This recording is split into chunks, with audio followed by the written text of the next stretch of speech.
They beat me. I'm dying.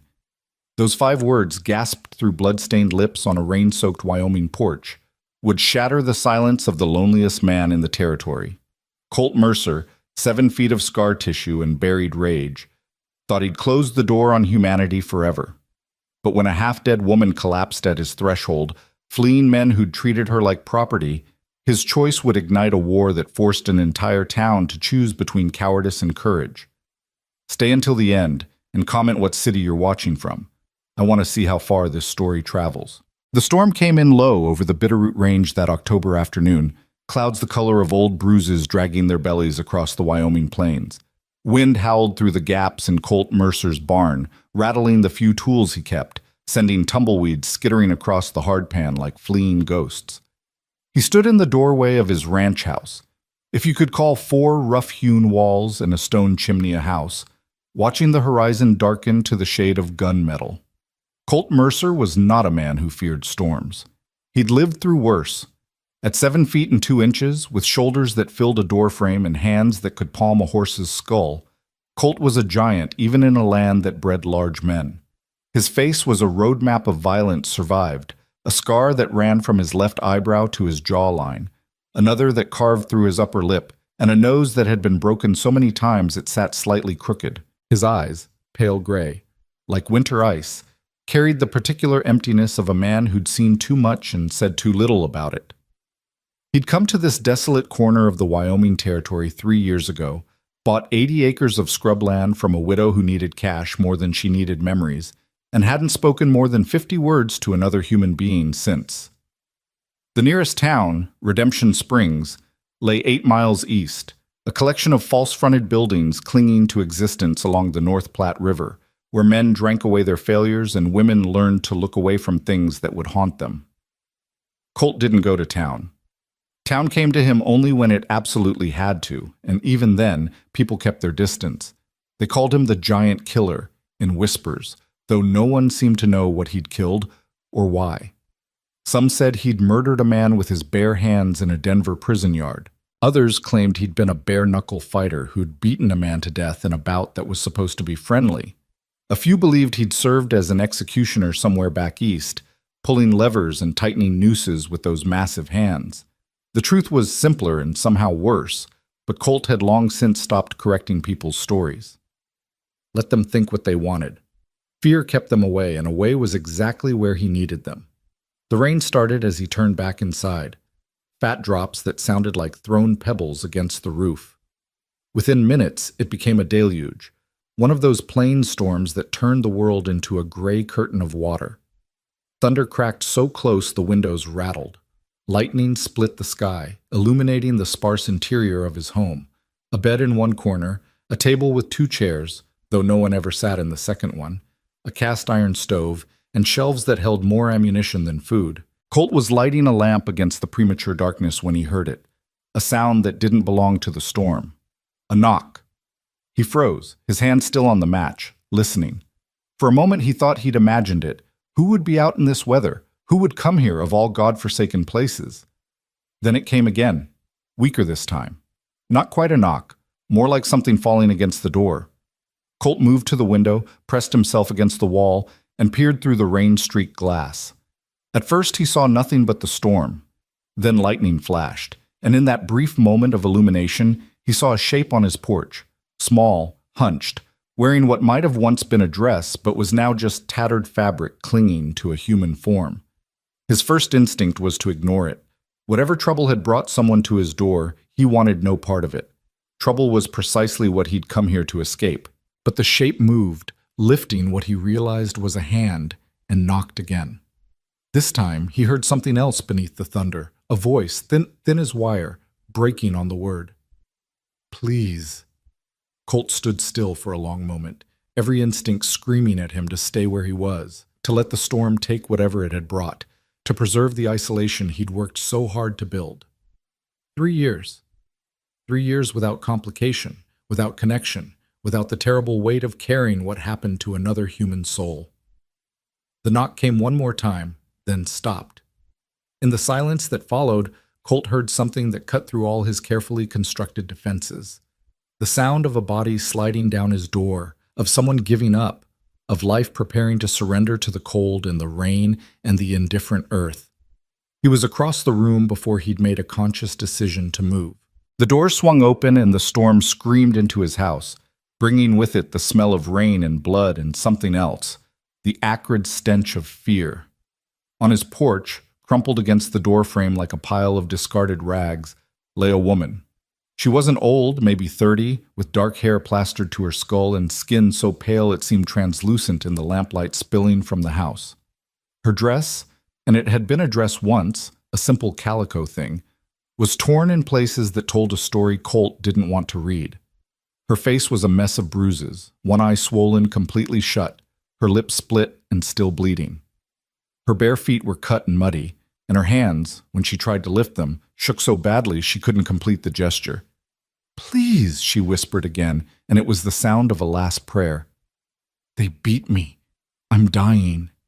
Colt stared down at her, this broken thing on his porch, and felt something crack inside the careful walls he'd built around himself. He'd told himself he was done with this, with helping, with caring, with the inevitable pain that came from letting yourself matter to other people or letting them matter to you. But here she was, and here he was, and some choices aren't really choices at all. He bent down, which, given his size, required him to nearly fold himself in half, and scooped her up as gently as his large hands could manage. She weighed almost nothing, like picking up a child or a ghost. Her head lolled against his chest, and he felt the shallow flutter of her heartbeat through her soaked clothing. "Don't die," he said, surprised by the sound of his own voice, rough from disuse but firm. "Not yet." He carried her inside and kicked the door shut against the storm. The woman drifted in and out of consciousness as Colt worked on her injuries, and in those moments of waking she seemed more terrified of him than of whatever had brought her here. She flinched when his shadow fell across her, gasped when his hands came near, and once, when he had to touch her arm to examine a deep cut, she let out a cry that sounded like it had been pulled from somewhere primal. "I'm not going to hurt you," he said quietly, keeping his voice low and his movements slow. "You're safe now." She didn't believe him. Her good eye rolled white with fear, but she was too weak to run, and eventually her body's desperate need for care overrode her terror. Colt had some experience with wounds. You didn't survive what he'd survived without learning how to stitch flesh and set bones. He'd tended his own injuries out here more times than he cared to count. Kicked by a horse, gored by a half-wild bull, cut by barbed wire and sharp metal in his own carelessness. His hands, despite their size, could be surprisingly delicate when the situation demanded it. He started with the worst of it, the gash across her forehead that had bled so much it had nearly blinded her. Head wounds always bled like hell, even when they weren't as serious as they looked. He cleaned it with whiskey. She screamed, a sound that cut through him like broken glass, and stitched it closed with the same thread he used to mend his shirts. She passed out before he finished, which was probably a mercy. The other injuries told a story that made Colt's jaw tighten until his teeth ached. Bruises in the shape of fingers around her throat and upper arms, defensive wounds on her hands and forearms. Her ribs felt wrong on the left side, at least 2 broken, maybe 3. The cuts on her feet suggested she'd run a long distance, probably barefoot, through rough terrain. And there were other signs, things he didn't examine too closely, evidence of violence that made something cold and familiar coil in his gut. Rage. Old, patient rage that knew how to wait. He stripped off her wet clothes as clinically as he could manage, averting his eyes from anything that wasn't actively injured, and wrapped her in a blanket that was probably older than she was, but at least was clean and dry.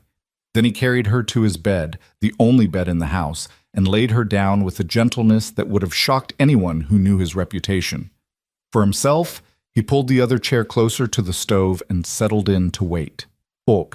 She slept for almost 24 hours, waking only occasionally to moan or cry out or thrash against dreams that were clearly worse than her waking pain. Each time, Colt rose from his chair, stiff from holding still for so long, and checked her pulse, her breathing, the fever that rose and fell like a tide throughout the night. He gave her water when she would take it, spooning it past her cracked lips. He changed the bandage on her forehead twice and checked her ribs, which were wrapped tight now with strips torn from an old sheet. The swelling in her face began to go down slowly, painfully, the bruises shifting through their rainbow of healing, purple to blue to that sickly green yellow that meant the worst was passing. On the second morning, her eye opened, the one that could open, and focused on him with something resembling clarity for the first time. "Where?" she started, then stopped, her voice raw. "My place," Colt said. He was at the table, drinking coffee that tasted like boiled leather and staring at the wall. "Wyoming Territory, 8 miles west of Redemption Springs." She processed this slowly, her gaze moving around the sparse room, taking in the rough walls, the minimal furnishings, the arsenal of weapons hanging from pegs. Her working eye returned to him, and he saw the fear flicker back to life. "You're safe," he said again, keeping his voice level. "I'm not going to hurt you." "That's what they said," she whispered. Colt had no response to that. He stood up. She tensed as he did, pressing herself back against the wall, and moved to the stove to pour broth from the pot he'd kept simmering. Just bones and water and some dried vegetables. Nothing fancy, but it was warm and it would help. He brought it to her carefully, keeping his movements predictable and slow, and set it on the crate he'd pulled beside the bed to serve as a nightstand. "Can you sit up?" he asked. She tried, gasped at the pain in her ribs, and managed to lever herself up enough to lean against the wall behind the bed. Colt picked up the bowl and held it out, but she couldn't seem to make her hands cooperate. They shook too badly to hold anything. "I can—" He gestured to the bowl, then to her, asking permission. She stared at him for a long moment, this giant of a man with his scarred face and his careful voice, and something shifted in her expression. Not trust, exactly, maybe just exhaustion, or the recognition that if he'd wanted to harm her, he'd had ample opportunity already. She nodded. Colt sat on the edge of the bed, which creaked alarmingly under his weight, and spooned broth into her mouth with the same patience he'd shown with the water. She took small sips at first, then began to drink more eagerly, the warmth of it seeming to wake something in her that had been sleeping. When the bowl was half empty, she turned her head away and he set it aside. "Thank you," she said, so quietly he almost didn't hear it. Colt nodded. Words had never been his strength, and he wasn't about to start pretending they were now. "What's your name?" she asked after a long silence. "Colt Mercer." "I'm Nora," she said. "Nora Hale." Another silence settled between them, this one heavy with all the questions that hung in the air like smoke. Colt didn't ask them. Whatever she wanted to tell him, she'd tell him when she was ready. Whatever she wanted to keep hidden, that was her business. But Nora, it seemed, was tired of hiding. "They're going to come looking for me," she said, her voice gaining strength. "The men who did this. They'll find me, and when they do—" She stopped, swallowing hard.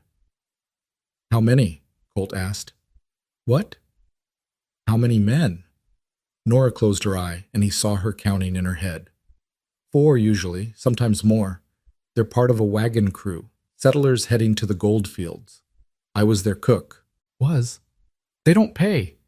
They just take. Whatever they want. Whenever they want. Her voice cracked on the last word, and Colt saw her good hand clench in the blanket. 2 nights ago, I fought back. One of them, Ezekiel Boonhart, he's the wagon master. He beat me for it. Said I was property, same as the mules. Said if I ran, he'd track me down and make sure everyone knew what happens to women who don't know their place. But you ran anyway. I waited until they were drunk and sleeping, and then I ran. A ghost of defiance flickered across her battered face. I ran all night, through the brush, through the creeks, through places I couldn't even see. I didn't know where I was going. I just knew I had to get away from them. And you ended up here. I saw your light. I thought, I don't know what I thought. Maybe that anyone would be better than them. Maybe that I'd rather die trying to find help than give them the satisfaction of killing me themselves. She looked at him directly now, her one good eye searching his face. Are you going to send me back? No. The word came out harder than he'd intended, and Nora flinched slightly, but Colt didn't soften it. Some things needed to be said plainly.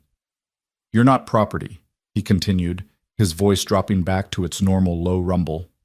You're not going back to them. And if they come here looking for you, they'll have to get through me first. You don't know what you're saying, Nora said, and now there was fear in her voice again, but it was fear for him, not of him. Ezekiel isn't alone. He's got men who'll do whatever he says. They've killed before. I've seen them do it. They shot a man in Nebraska just for arguing over a campsite. They'll come here with guns and let them come. Colt stood up, his head nearly brushing the ceiling beams, and moved to the window. The storm had passed, leaving behind a world washed clean and glittering with the particular clarity that comes after rain. In the distance, he could see the mountains standing sharp against the sky. "I've been trying to stay out of things," he said, more to himself than to her. "Trying to keep quiet, keep separate, keep safe." He turned back to look at her.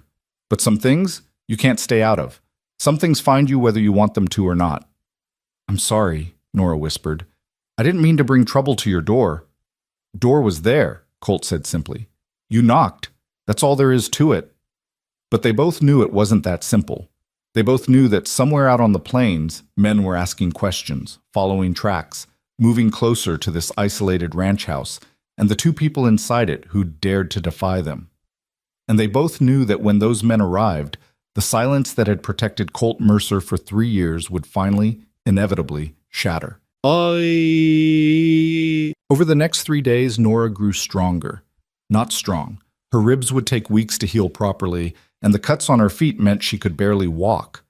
But stronger than she'd been. Strong enough to sit up without gasping. Strong enough to take over feeding herself. Strong enough to ask questions. "Why do you live out here alone, Must?" she asked on the third afternoon, watching as Colt worked on repairing a bridle that had been damaged in the storm. His hands stilled for a moment, the leather strap hanging loose between his fingers. "Same reason anyone does. Needed distance." "From what?" "People." Nora smiled slightly at that, though it pulled at her healing lip. "That much I figured out. But why? A man like you could be anything, do anything. Marshal, maybe. Foreman on a big ranch. Why hide out here where no one can find you?" "Who says I'm hiding?" "Your eyes say it. The way you move, always checking the windows, always keeping your back to the walls. You're hiding from something." Colt set down the bridle and looked at her directly. "Maybe I'm hiding from myself." "That," Nora said softly, "I understand." They fell into a rhythm, these two broken people sheltering under one inadequate roof. Colt did the heavy work, tending his few cattle, repairing the storm damage to his barn, riding the property line to check for breaks in his fencing. Nora, as she was able, began to help in small ways, stirring the pot on the stove, folding the blankets, organizing the chaos of his shelves into something resembling order. She also cooked, which was something of a revelation to Colt. He'd been living on beans and hardtack and the occasional rabbit for 3 years, cooking over an open fire, or the stove with all the skill of a man who saw food as fuel and nothing more. Nora, despite her injuries, could transform his meager supplies into actual meals. Biscuits that rose instead of sitting in the pan like lead discs, stew that had flavor beyond hot and filling, even coffee that tasted like something other than punishment. "Where'd you learn to cook like this?" he asked one evening, watching her work at the stove with surprising efficiency despite her bandaged hands. "My mother," Nora said. "She ran a boarding house in Kansas City. Taught me that good food was a form of dignity, a way of saying, 'You matter,' to people who might not hear it anywhere else." She smiled sadly. "After she died, I took work where I could find it, cooking for ranch hands, for railroad crews, for wagon trains heading west. It was honest work, mostly, until it wasn't." "Boonhart's crew." "Yeah." She turned the biscuits carefully, her face tight with concentration. "They seemed decent at first. A family group, they said, settlers heading to try their luck in the gold fields. They promised fair wages and safe travel. But once we were 3 days out, far enough that I couldn't turn back alone. That's when things changed." "How long were you with them?" 4 months. She said it flatly, without emotion, but Colt heard everything underneath those 2 words. 4 months of fear, of violation, of slowly losing herself piece by piece. "I kept thinking someone would help, that we'd pass another wagon train or meet travelers or reach a town where I could find a marshal or someone who'd care. But Ezekiel, he's careful. He keeps to the empty places, and when we do pass other people, he makes sure I know what'll happen if I say anything." "He threatened you." "He showed me." Nora's voice dropped. There was a girl traveling with us, younger than me, maybe 18. She complained about how the men looked at her, asked me if I thought we should leave at the next town. I said yes. Ezekiel overheard. She closed her eyes.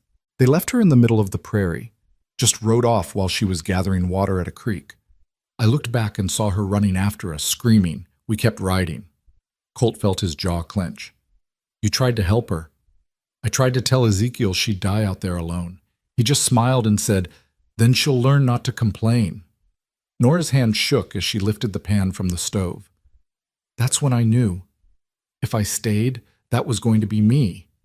One day, he'd decide I wasn't useful anymore, or I'd push back one time too many, and they'd just leave me. Or worse. So you ran. So I ran. She set the biscuits on the table, 6 perfect golden rounds that smelled like everything warm and safe in the world, and knocked on the door of a complete stranger and asked him to die for me.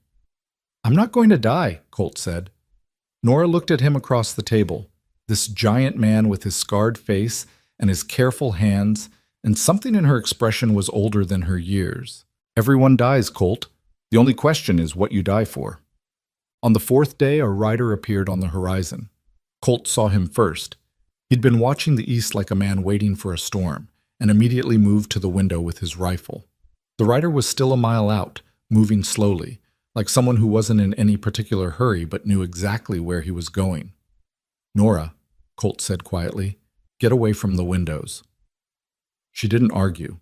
She moved to the corner of the room, pressing herself against the wall in the shadows, her face pale. The rider came closer, resolving into a single man on a paint horse, wearing a duster and a hat that had seen better days. As he approached the house, he raised one hand in a gesture that was either greeting or surrender, and called out, Colt Mercer, you in there? Colt didn't answer, just kept his rifle trained on the man's center mass. Name's Jacob Cross, the rider continued, stopping his horse about 30 yards from the porch. I'm from Redemption Springs. Got word you might have company? Wanted to come check on the situation before it gets out of hand. Who sent you? Colt called back. The marshal. Dutch Vernon. You know him? Colt did know him, a decent man as lawmen went, but hamstrung by a town that didn't particularly want law. What does Vernon want? He wants to know if you're harboring a runaway cook named Nora Hale. Because if you are, there's 4 very angry men in town asking questions and making threats, and Dutch would like to resolve this before someone gets killed. In the corner, Nora made a small sound of fear. Tell Vernon she's under my protection, Colt said. Whatever those men are claiming, they're liars. I believe you, Jacob said, and he sounded like he meant it. But Boonhart's claiming she's a thief, says she stole money and supplies when she ran. He's got papers, too, some kind of contract that says she owes him labor in exchange for passage west. Says by law she's obligated to return with him. That's bullshit, Nora whispered, but Colt heard her. The contract's a fake, Colt called out. She's not going back. Jacob nodded slowly. That's what I figured you'd say. And between you and me, I believe you, but Colt, these men, they're not the type to give up easy. Boonhart's got the whole town stirred up, saying you're kidnapping women now, saying you're the one who hurt her. People are scared. They're talking about riding out here, making sure you haven't... He trailed off, clearly uncomfortable. Haven't what? Haven't done what they've heard you can do. What they've heard you did before. There it was. The past, catching up. Colt had known it would eventually. The past always did. But he'd hoped for more time. I didn't hurt her, he said clearly, and I'm not giving her back to the men who did. If Vernon wants to come out here and verify that, he's welcome. But he comes alone. I'll tell him. Jacob started to turn his horse, then stopped. Colt? Those stories people tell about you, are they true? Colt looked at the man, this stranger who'd ridden 8 miles to deliver a warning that he didn't have to deliver, and decided on honesty. Some of them. Jacob absorbed this, then nodded once. Then maybe Boonhart and his boys should think twice before they come calling. He touched his hat in farewell. Good luck, Colt. You're going to need it. He rode off, leaving dust and dread in his wake. Colt waited until the rider disappeared over the ridge, then lowered his rifle and turned to Nora. She'd slid down the wall and was sitting on the floor, her arms wrapped around her knees, rocking slightly. He's here, she whispered. He's in town. He found me. He hasn't found you yet, Colt said, and when he does, he's going to wish he hadn't. You don't understand. Nora looked up at him, and her face was haunted. Ezekiel doesn't lose. He doesn't give up. He'll burn this place down with both of us in it before he lets me go. And he'll make everyone believe it was justified. Colt crossed the room and knelt beside her, a movement that took him from towering to merely large, and spoke with quiet conviction. Then we make sure they know the truth first. We make sure the whole town knows what he did to you, what he is. We take away his story before he can tell it. How? We go to town, together. You tell Vernon everything, and we make damn sure there are witnesses. Nora stared at him like he'd lost his mind. I can't go to town. Look at me. I can barely walk. And even if I could, what's to stop Ezekiel from just taking me the second we arrive? Me, Colt said simply. I'm what stops him. 1 man against 4, 5? However many he's got with him? 1 man who's got nothing left to lose, Colt stood up, offering her his hand. And 1 woman who's done running. That's more than enough. Nora looked at his outstretched hand for a long moment, and in that moment, something fundamental shifted between them. She'd been surviving for 4 months, running for days, hiding since she'd arrived. But survival wasn't living, and hiding wasn't freedom. She took his hand and he pulled her to her feet with the same careful strength he'd shown from the beginning. They stood facing each other in the dim interior of the ranch house, 2 people who'd found each other by accident and decided, despite everything, to stand together. All right, Nora said, her voice steady for the first time since she'd collapsed on his porch. Let's go tell the truth. And if Ezekiel Boonhart wants to call me a liar, let him do it to my face. Colt allowed himself the smallest of smiles. That's the spirit.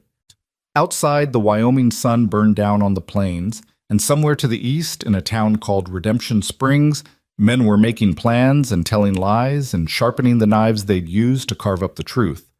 But here, in this isolated house where silence had reigned for 3 years, 2 people were preparing to make some noise. And noise, Colt Mercer had learned long ago, was the sound of change arriving whether you wanted it or not. The ride to Redemption Springs took 2 hours, and every minute of it felt like tempting fate. Colt had hitched his single horse, a rangy buckskin gelding named Rust, to a wagon he hadn't used in over a year, the wheels protesting with rusty squeals as they lurched into motion. Nora sat beside him on the bench seat, wrapped in a coat 3 sizes too large for her, her battered face partially hidden by a scarf he'd found in a trunk. Not to hide the evidence, but to protect her from the wind that cut across the plains like a blade. She hadn't spoken much as they'd prepared to leave, just watched him load his rifle, check his pistol, and strap a knife to his belt with the quiet efficiency of a man who knew exactly how violence worked. When he'd helped her up onto the wagon, lifting her like she weighed nothing, she'd gripped his arm and asked one question. Have you killed people before? Colt had looked at her directly, his pale eyes unreadable. Yes. Will you kill for me? If I have to. She'd nodded, as if that settled something in her mind, and they'd set off without another word. Now, as the wagon rattled along the rutted track that passed for a road, Colt kept his attention split between the horizon ahead and the woman beside him. Nora sat rigid, her hands clenched in her lap, her breathing shallow. Every time the wagon hit a bump, which was often, she winced as her broken ribs protested. But she didn't complain, didn't ask to turn back, didn't show any sign of the terror he knew must be eating at her from the inside. Tell me about Redemption Springs, she said suddenly, her voice tight. What kind of town is it? Colt considered the question. The kind that got its name because someone thought it sounded hopeful. Mostly it's ranchers and drifters, some miners passing through on their way to the fields, a few families trying to build something that'll last. It's not good, and it's not bad. It just is. And the marshal? Vernon? Can we trust him? More than most, Colt admitted. Dutch Vernon's been wearing the badge for about 5 years. He's fair when he can be, but he's also practical. If Boonhart's got the town convinced I'm the villain here, Dutch won't stake his career on defending me. Then why are we going? Because the truth matters, Colt said. And because if we don't get ahead of this story, Boonhart writes it for us. Nora was quiet for a moment, then said softly, Back at your place, that writer, Jacob, he asked if the stories about you were true. What stories? Colt's hands tightened on the reins. He'd known this question would come eventually. Stories about what I did before I came here. Which was? Things I'm not proud of. He glanced at her. Does it matter? I suppose that depends on what the things were. Colt guided the wagon around a washout in the road, giving himself time to choose his words. I was a fighter, bare knuckle, back alley, the kind where men bet on who'd stay standing and who'd get carried out. Did it for 8 years, from the time I was 17 until I was 25. Made good money, too, enough that people started to take notice. What kind of people? The bad kind. Men who wanted to own something valuable, and I was valuable. Good at hurting people, good at taking damage, good at not asking questions about why we were fighting or what happened to the losers. His voice had gone flat, reciting facts like they belonged to someone else. Eventually, I fought in a bout that was supposed to be fixed. I was supposed to go down in the 3rd round, let the other man win, make some rich bastards a lot of money. But you didn't go down. No. Colt's jaw tightened. The other fighter, his name was Thomas Brennan, and he had a wife and 2 kids. He came at me like a man who had nothing to lose. Found out later his family had been threatened, told if he didn't win, they'd kill his daughter. So he fought like hell, and I fought back because that's what I did. I didn't know about his family. Nobody told me. Nora's hand moved slightly toward him, then stopped. What happened? I hit him too hard. Wrong angle, wrong moment, wrong everything. He went down and didn't get up. Died 3 days later without ever waking up. Colt's voice cracked slightly on the last word, then hardened again. The men who'd bet against me, they weren't happy. Tried to kill me that night in my room. I killed 2 of them instead. Hurt 3 more badly enough that they won't ever be the same. Then I ran. And came here. And came here, Colt confirmed. Thought if I stayed away from people, stayed away from fighting, stayed away from everything that made me into what I was, maybe I could, I don't know, stop being that person. But did it work? Colt looked at her then, really looked at her. This woman who'd survived 4 months of hell and still had the strength to ask difficult questions. I don't know yet. Ask me again after today. The town appeared on the horizon like a fever dream, wavering in the heat that rose from the plains despite the autumn chill. False-fronted buildings lined a single main street, their paint faded and peeling, their signs creaking in the wind. Redemption Springs wasn't much to look at, but it was civilization such as it was, and as they drew closer, Colt could see people stopping in the street to watch their approach. They're staring, Nora whispered. They're always staring when I come to town, Colt said. Just keep your head up. You've got nothing to be ashamed of. But as they rolled down Main Street, past the general store, the saloon, the feed and grain, Colt realized the attention was different this time. People weren't just watching, they were clustering together, whispering, pointing. A woman pulled her children inside. A man stepped off the boardwalk and disappeared into an alley. The few who held their ground did so with hands near their pistols, eyes tracking Colt's every movement. The marshal's office sat at the far end of the street, a squat building with bars on the windows and a sign that read Town Marshal, in letters that had once been gold but were now just flecks of paint.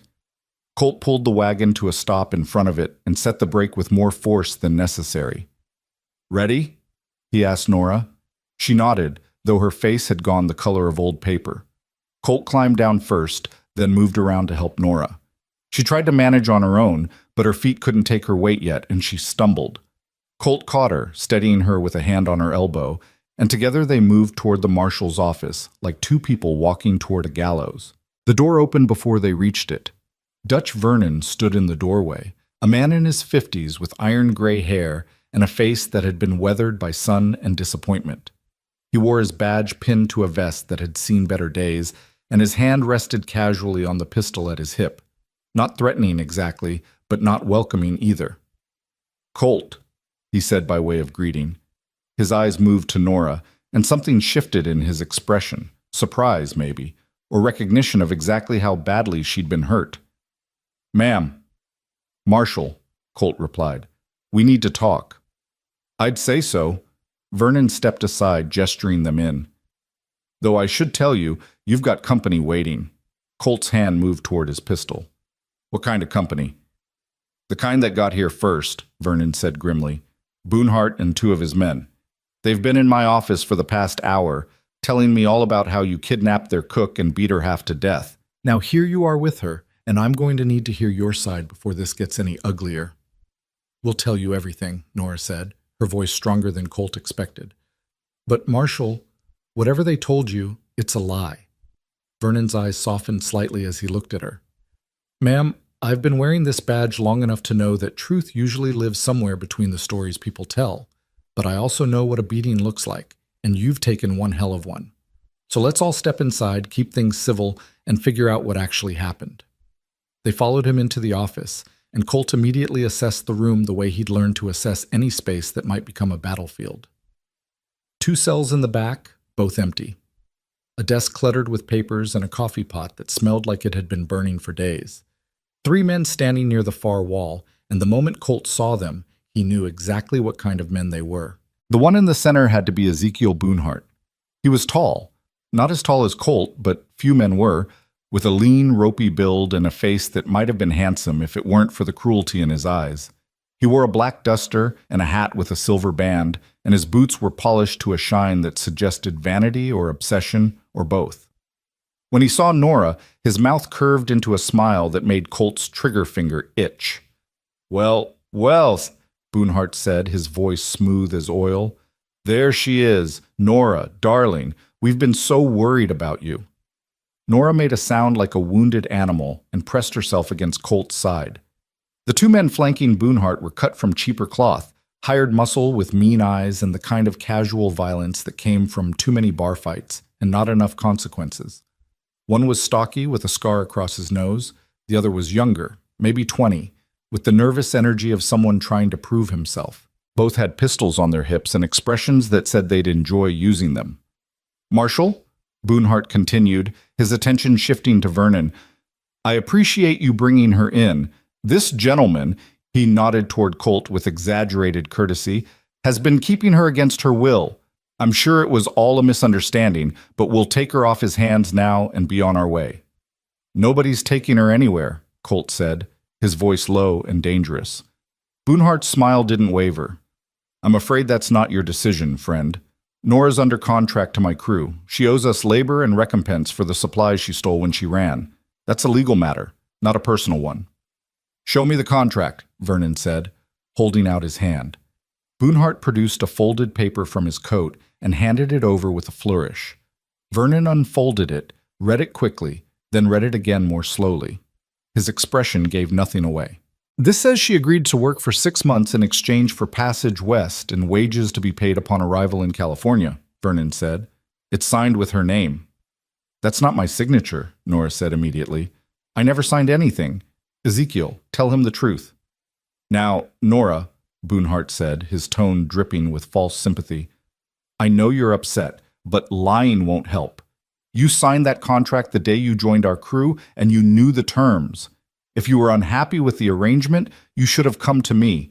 Instead, you stole $50 from my lockbox and ran off in the middle of the night. That's theft, Marshall. Plain and simple. That's bullshit, Colt said flatly. Boonhart's eyes narrowed. I don't believe we've been introduced. Colt Mercer, and you're a liar and a coward who beats women when they can't fight back. The temperature in the room dropped 10 degrees. The 2 men with Boonhart shifted their weight, hands drifting toward their guns. Vernon stepped between them and Colt, raising both hands. Everyone calm down, he said firmly. Colt, I know you're protective of the lady, but that's a serious accusation. Boonhart, if you've got proof she stole from you, I'll need more than your word. And both of you need to remember that I'm the law here, not you. Of course, Marshal, Boonhart said smoothly. I wouldn't dream of suggesting otherwise. As for proof, I have 3 witnesses who saw Nora with the lockbox the night she disappeared. My men here, he gestured to his companions, and my other associate, Pike, who's waiting at our camp. Your witnesses are the men who hurt her, Colt said. That's not evidence, that's a conspiracy. Then let's hear from Nora herself, Vernon said, turning to her. Ma'am, I need you to tell me what happened. All of it, from the beginning, and I need the truth. Nora took a shaky breath. and Colt felt her gather herself the way someone might gather courage to jump off a cliff. When she spoke, her voice was quiet but clear. I answered an advertisement in Kansas City 6 months ago, she began. It said a wagon crew needed a cook for a journey to California. Fair wages, safe travel, respectable people. I was desperate. My money was running out, and I had nowhere else to go. So I met with Ezekiel at a boarding house, and he seemed kind. Said he was leading a group of families west, that they needed someone who could keep everyone fed through the journey. He offered me $20 a month plus meals and protection. I said yes. And the contract? Vernon asked. There was paperwork, but it wasn't what he showed you just now. It was a simple agreement. I'd cook, he'd pay, and we'd part ways when we reached California. That's all. Boonhart scoffed. She's lying, Marshall. The contract I showed you is the one she signed. If she claims otherwise, she's either mistaken or deliberately deceiving you. I'm not finished, Nora said, her voice rising. Everything was fine for the first few weeks. The families were kind, the work was hard but honest. But then, one by one, the families started leaving the crew. They'd have arguments with Ezekiel, or they'd change their minds about California, or they'd just disappear in the middle of the night. Within 2 months, it was just me, Ezekiel, and 4 of his hired men. No families, no other women, just us. And that's when things changed, Vernon prompted gently. Nora nodded, and Colt saw tears forming in her good eye. They stopped treating me like a cook and started treating me like I was part of the supplies, like I belonged to them. At first, it was just looks, comments, hands that lingered too long when they took their plates. But then it got worse. Ezekiel said I needed to be friendlier if I wanted to keep eating, said the men were working hard and deserved some comfort. When I refused, She stopped, swallowing hard. Take your time, Vernon said. He hit me, Nora finished. Not where it would show much, not at first. Bruises I could hide under my clothes, and he made sure I understood that if I complained, if I tried to leave, it would get worse. He showed me what happened to the last woman who'd defied him, found her dress torn up and thrown in the fire, said she'd learned her lesson the hard way. This is slander, Boonhart interjected, but his voice had lost some of its smoothness. Marshall, I won't stand here and listen to these accusations. This woman is clearly disturbed. Shut up, Colt said, and there was something in his tone that made even Boonhart pause. Let her finish. Nora pressed on, the words coming faster now, like a dam breaking. It went on for months. All of them, Ezekiel, Pike, Reed, Jacob, they'd take turns. Sometimes separately, sometimes together. I tried to fight back at first, but there were always more of them than me, and they were stronger. So I learned to go somewhere else in my head while it happened. I learned to survive. Vernon's face had gone gray. Why didn't you run sooner? Where would I go? We were in the middle of nowhere most of the time. Prairie, mountains, places without towns or people. And Ezekiel made sure I knew what would happen if I tried. He told me about the girl before me, the one whose dress he burned. Said she'd tried to run and they'd caught her, and by the time they were done with her, she'd begged them to leave her behind. Said death was better than staying with them. Nora's voice broke. 2 nights ago, Ezekiel came to my tent drunk and angry about something. When I tried to push him away, he beat me. Not hidden bruises this time. He beat me in front of the others, beat me until I couldn't see straight, beat me because he could.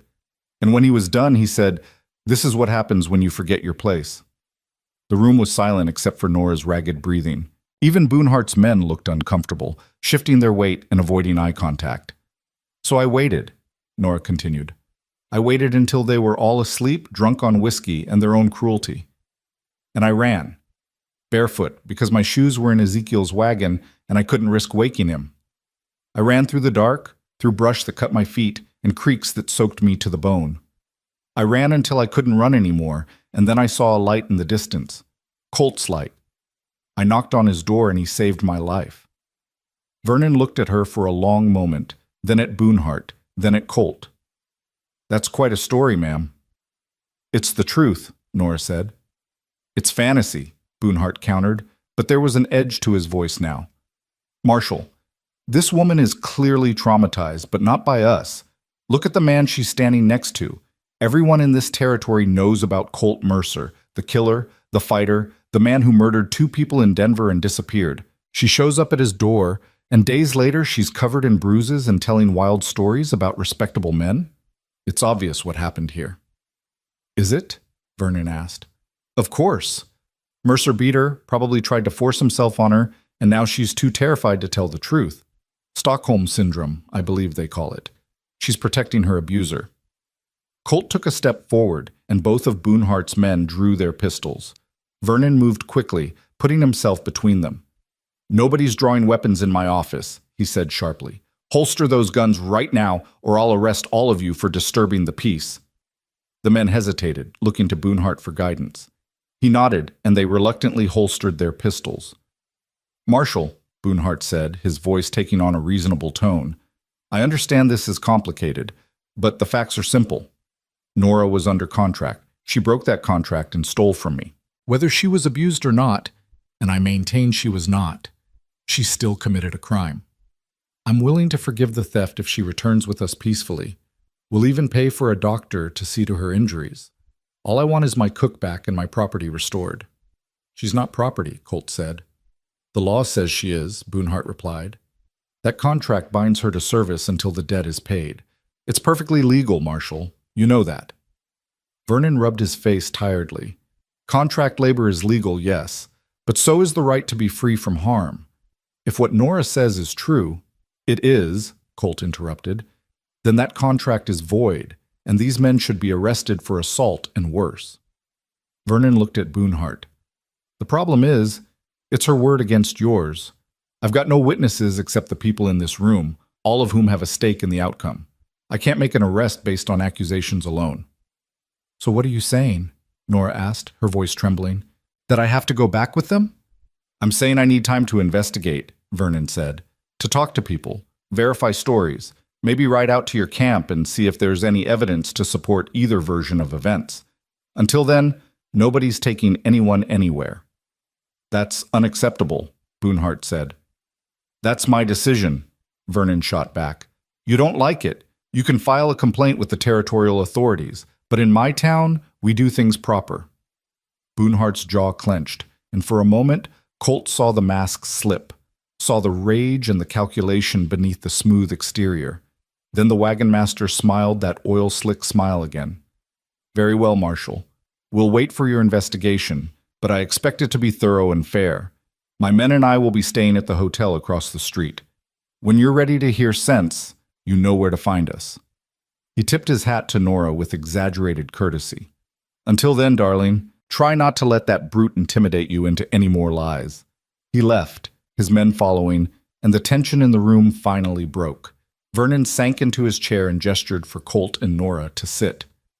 Well, that was about as pleasant as a rattlesnake in a sleeping bag. What happens now? Colt asked. Now, I do my job. I'll ride out to their camp tomorrow, look around, see if there's anything that supports Nora's story. I'll also talk to some of the folks in town who might have seen Boonhart and his crew come through. If I find evidence of wrongdoing, I'll arrest them. If I don't, he trailed off, letting the implication hang. If you don't, they take her, Colt finished. Not if she doesn't want to go, but legally, if that contract's valid, I can't stop them from pursuing damages. The contract's a forgery, Nora insisted. Maybe so, but proving that'll take time, and Boonhart doesn't strike me as a patient man. Vernon leaned forward. My advice? You two stay in town tonight. Get a room at the other hotel, not the one where Boonhart's staying. Keep a low profile. Let me do my job. And Colt? Yeah? Don't do anything stupid. I know your reputation, and I know what you're capable of. But if you go after Boonhart, you'll be the one in jail, not him. Understand? Colt understood. He just wasn't sure he cared. They left the marshal's office as the afternoon sun began its descent toward the mountains. The street was busier now, people emerging from wherever they'd hidden when Colt arrived. But the stares remained, and so did the whispers. Where are we going? Nora asked quietly. To get you a room and some food, Colt said. Then I need to make sure no one follows us.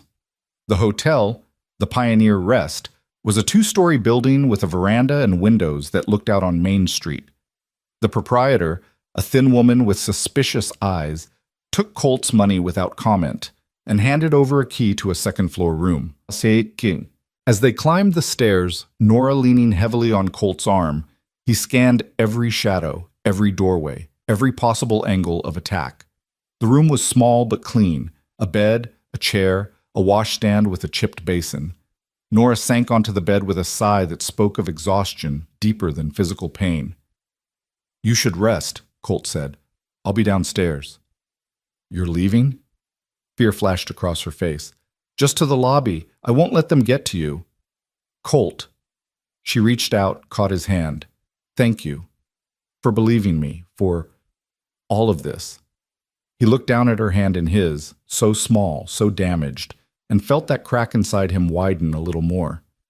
"Get some sleep, Nora. We'll figure out the rest tomorrow."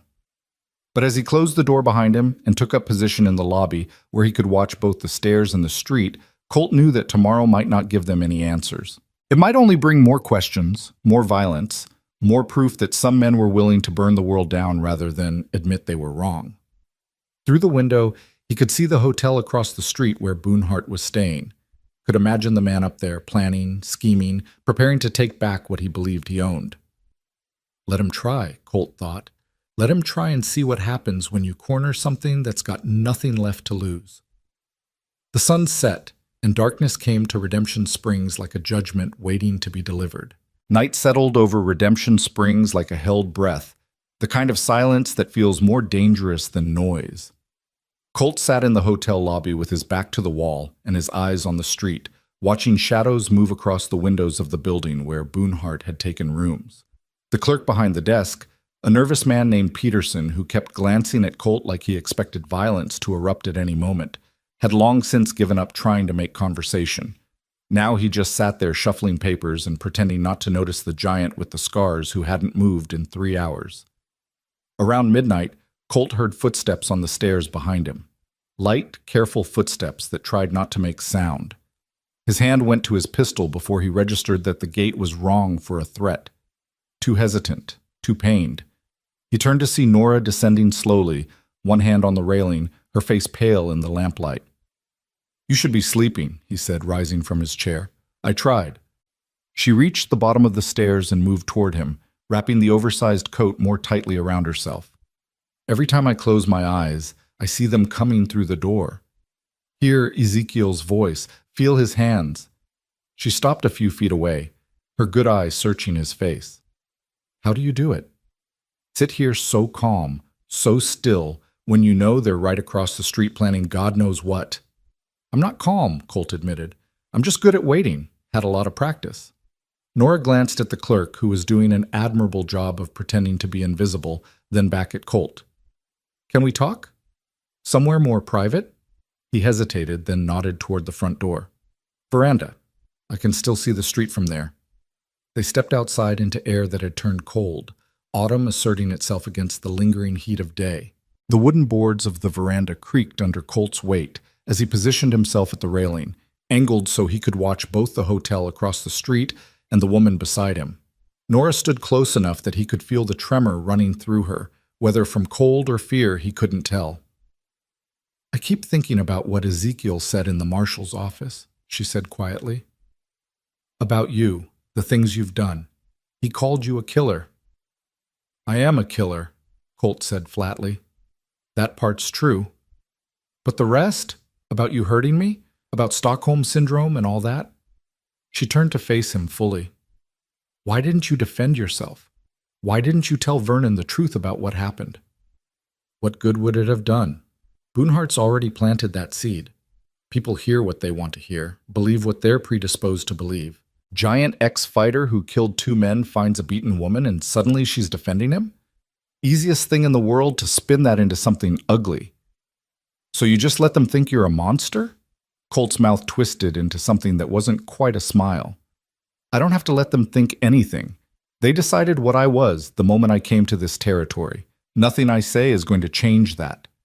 Nora was quiet for a moment, studying him with an intensity that made him uncomfortable. "I don't think you're a monster," she finally said. "You don't know me. I know you saved my life.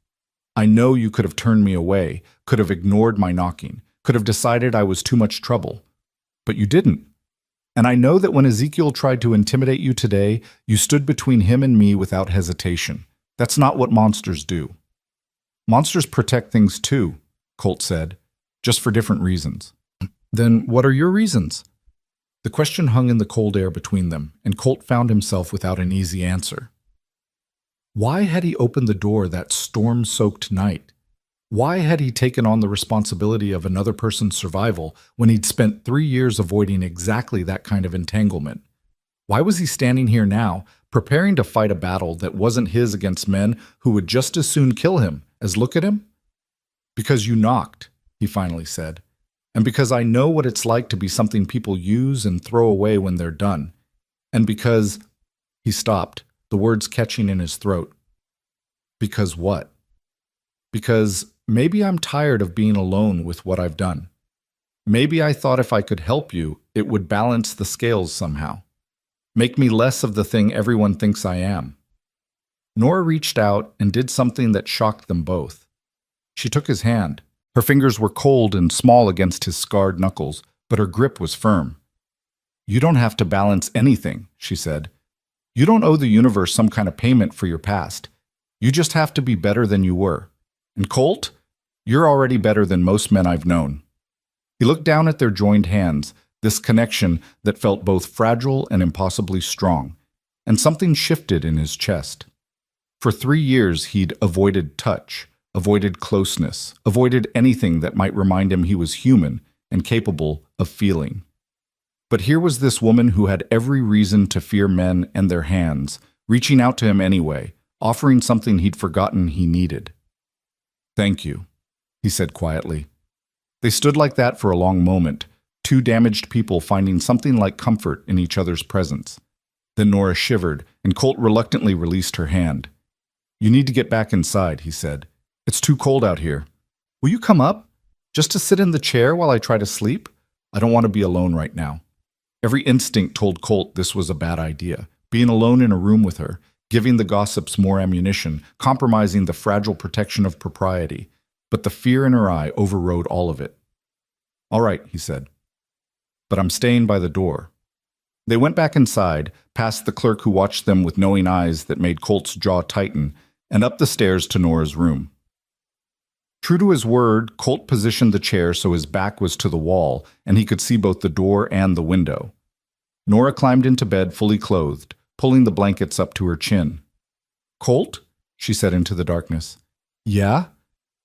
If they come tonight, if Ezekiel decides not to wait for the marshal's investigation, will you really fight them? Yes. Even if it means killing them? If that's what it takes. She was quiet for a moment. I don't want you to die for me. Then I'll make sure I don't. Another silence, longer this time. When Nora spoke again, her voice was drowsy, exhaustion finally overtaking fear.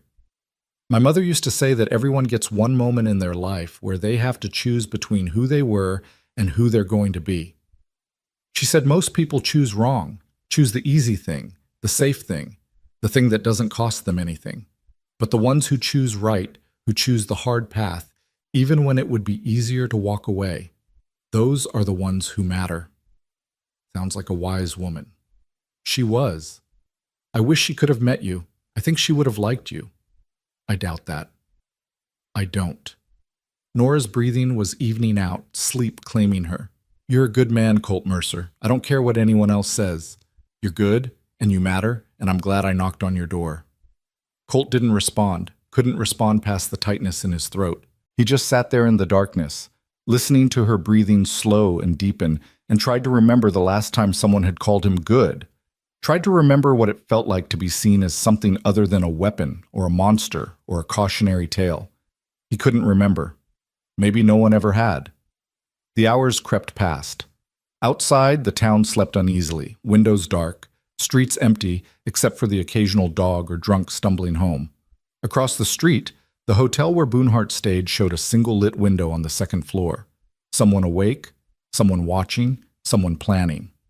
Colt marked its position, memorized the sight lines, calculated how long it would take someone to cross the street and reach this building. Around 3 a.m, he saw movement. A figure emerged from Boonhart's hotel, looked both ways, then hurried down the street toward the marshal's office. Too dark to identify clearly, but the build was right for one of Boonhart's men, the stocky one with the scar. Colt watched him disappear around the corner, then reappear 10 minutes later and slip back into the hotel. What were they doing? Trying to bribe Vernon? Threatening him? Or something else entirely? Colt shifted in his chair, his muscles protesting the long stillness. On the bed, Nora murmured something in her sleep. A name, maybe, or a plea, and curled tighter under the blankets. Even in sleep, she couldn't escape what had been done to her. Dawn came slowly, gray light filtering through the window and painting everything in shades of exhaustion. Colt heard the town beginning to wake, doors opening, horses being led to water, the distant clang of a blacksmith's hammer. Normal sounds of a normal day, except nothing about this day would be normal. Nora woke as the sun cleared the horizon, sitting up with a gasp that suggested her dreams had been no kinder than her reality. She looked around wildly until her eye found Colt still in his chair, and something in her face relaxed. "You stayed," she said. "Said I would." "Did anything happen?" Colt told her about the midnight visitor to the marshal's office. Nora's face paled. "They're trying to turn him against us," she said. "Ezekiel's good at that, finding what people want or fear and using it to get his way. If he can convince Vernon that I'm lying, that you're dangerous, then we need to move first," Colt finished. He stood, working the stiffness out of his shoulders.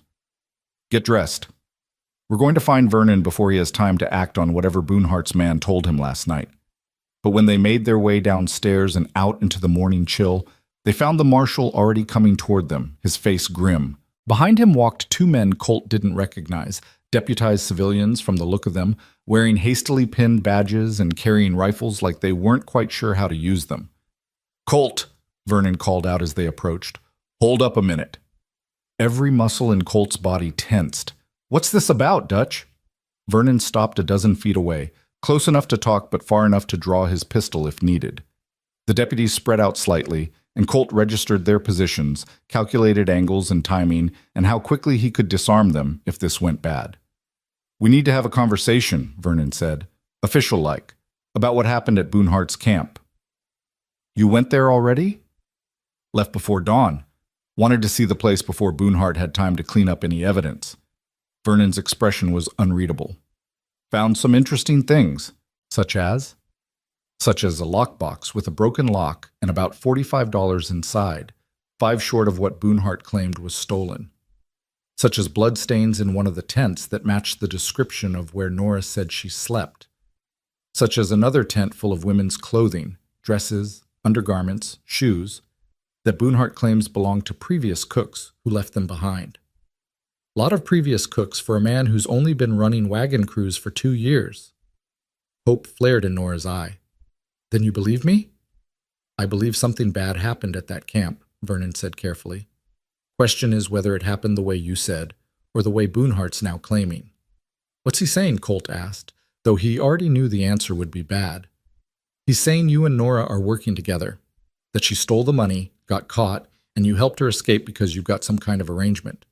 He's also saying that one of his men, fellow named Pike, went missing last night. Found his body this morning about a mile outside town, shot twice in the back. Boonhart's claiming you killed him to keep him from testifying against Nora." The words hit like a physical blow. Colt heard Nora gasp beside him, felt the world tilt sideways as the trap Boonhart had been building snapped shut around them. "That's insane," Nora said. "Colt was with me all night. He never left my room." "That's what you'd say if you were protecting him," Vernon pointed out. "And ma'am, I don't mean to be indelicate, but a woman alone in a room all night with a man? That's the kind of thing that makes your story less believable, not more." "So that's it?" Colt's voice was dangerously quiet. "Boonhart murders his own man, blames me, and you're going to arrest me on his word?" "I'm going to hold you for questioning while I sort this mess out," Vernon corrected. "Big difference. You come peacefully, we'll get it straightened out. You make trouble, and I'll have no choice but to assume Boonhart's right about you." "And what about Nora?" "She stays in town, under protection, until I can verify her story. If she's telling the truth, she's safe. If she's not," Vernon shrugged, "then we'll deal with that too." Colt looked at Nora, saw the terror and guilt warring on her face, saw her about to protest or confess to something she didn't do just to protect him. He shook his head slightly, a message that said, "Trust me, let me handle this." "All right," he said to Vernon, "I'll come. But Dutch? You'd better figure out the truth quick, because if Boonhart gets anywhere near her while I'm locked up, there won't be enough left of him to bury." "Is that a threat?" "It's a promise." Vernon sighed like a man who'd known this job would be hard, but not quite this hard. "Come on then. Let's get you settled in a cell before this day gets any worse." As they walked toward the marshal's office, Colt in front, the deputies flanking him with nervous trigger fingers, he heard Nora call out, "Colt, I'll fix this. I'll tell them everything. I'll—" "Stay in the hotel," he called back without turning. "Lock the door. Don't open it for anyone but Vernon." Then they turned a corner and she was gone from his sight, alone in a hostile town with nothing but his reputation to protect her. And that reputation, Colt knew, was more likely to get her killed than keep her safe. The cell was exactly what he'd expected: iron bars, a thin mattress, a bucket in the corner. Vernon locked the door with an apologetic expression that didn't make Colt feel any better about the situation. "I know you didn't kill Pike," Vernon said quietly once the deputies had left. "Timing doesn't work, and you're not stupid enough to shoot a man in the back and leave the body where it'll be found. But Boonhart's got half the town convinced you're a dangerous murderer, and the other half's just waiting for an excuse to form a lynch mob. I hold you here. I can control the situation. You're out there, and I guarantee someone's going to try to be a hero." "How long?" Colt asked. 24 hours, maybe 48. Long enough to prove Pike's death had nothing to do with you, and hopefully long enough to find something that'll stick to Boonhart." Vernon hesitated. "Colt, I want you to know I've been asking around about you. The stories about Denver, about the men you killed, I got the real version from a retired marshal who worked that case. I know you were defending yourself. I know they came after you first. For what it's worth, I don't think you're the monster people say you are. Doesn't matter what you think if I'm in here and Boonhart's out there. I've got men watching the hotel. Nora will be safe." "Your men are farmers with rifles," Colt said. "Boonhart's men are killers. If they decide to move, your deputies won't stop them." "Then pray they don't decide to move," Vernon said, and walked away, leaving Colt alone with the iron bars and the slow crawl of time. The morning stretched into afternoon. Colt paced the cell like a caged animal, 6 steps one way, 6 steps back, his mind racing through scenarios and contingencies. Every sound from outside made him freeze, listening for screams or gunshots or any indication that his worst fears were coming true. But the town remained quiet, unnaturally so, as if everyone was holding their breath waiting for the storm to break. Around 2 o'clock, Vernon returned with food: bread, cheese, coffee that was barely warm. He slid the plate through the slot in the bars and leaned against the opposite wall. "Boonhart's making noise about leaving town," he said. "Claims he's done his civic duty reporting Pike's murder, and now he needs to get his crew moving before they lose too much time. Says if I don't return his property, meaning Nora, by sundown, he'll take the matter to the territorial authorities."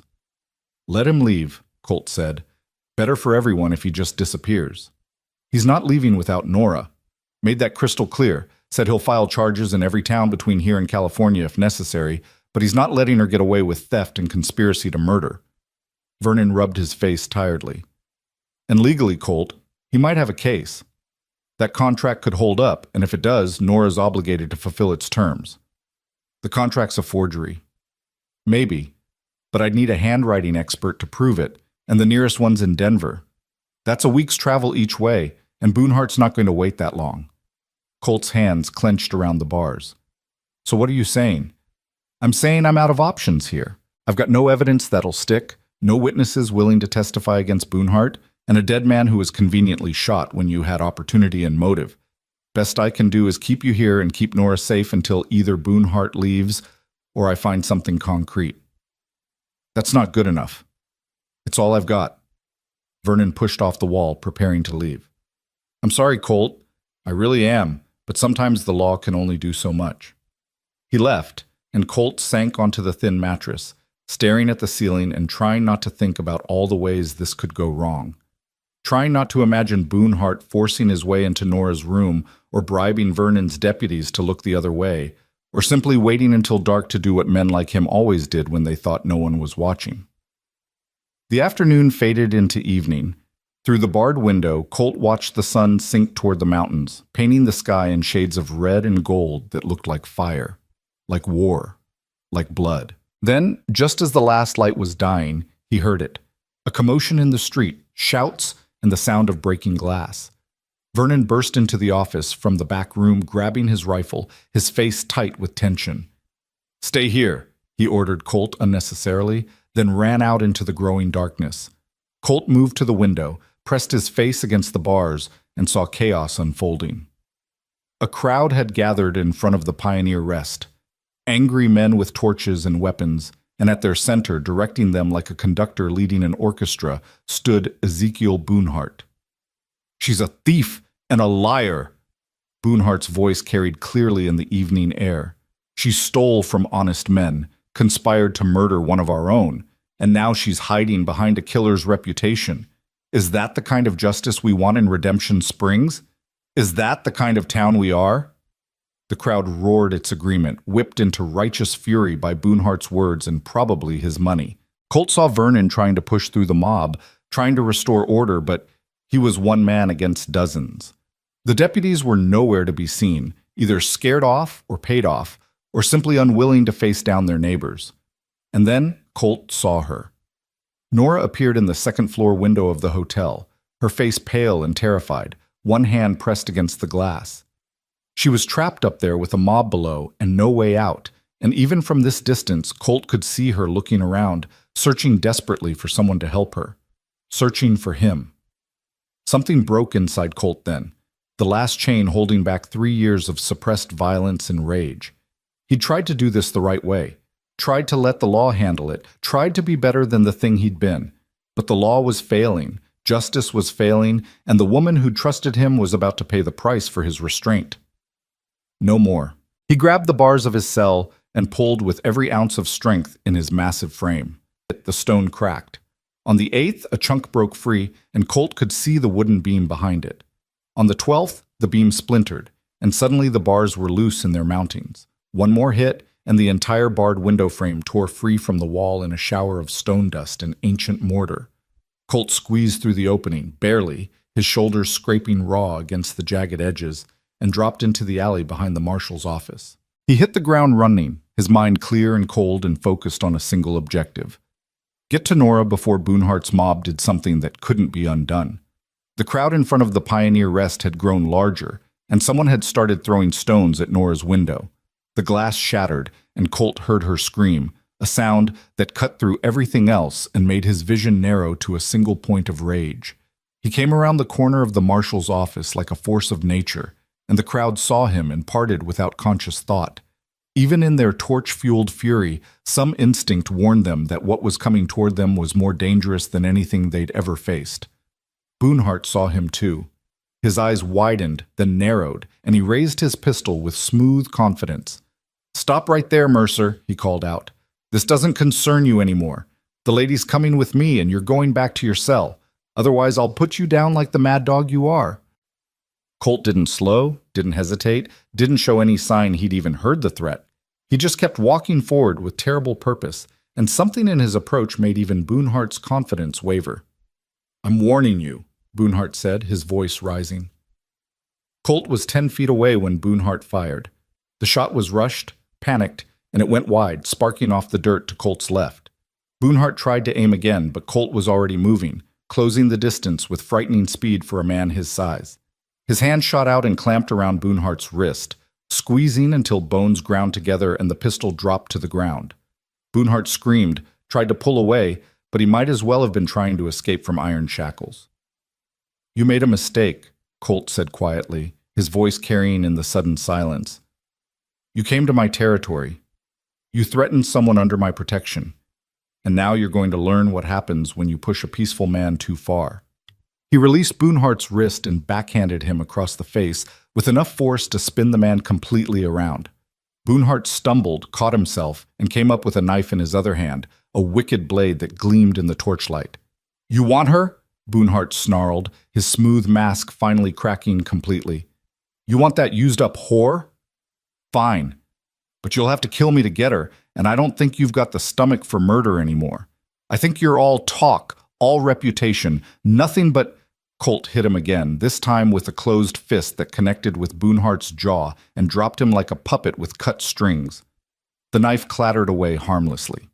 The crowd had gone completely silent now, watching this display of controlled violence with something approaching awe. Behind Colt, Vernon came pushing through with his rifle raised, but he stopped when he saw the situation, saw Boonhart unconscious on the ground, saw Colt standing over him like an avenging angel, saw the mob losing its nerve. It's over, Colt announced, his voice carrying to every corner of the street. This man is a liar, a coward, and a rapist. He hurt an innocent woman, murdered his own man to frame me, and tried to turn you all into his accomplices. Anyone who still wants to help him, anyone who thinks dragging a beaten woman out of her room and handing her over to her abuser is justice, step forward now. Let's settle this. No one moved. The righteous fury that Boonhart had stoked in them was evaporating, replaced by shame and uncertainty.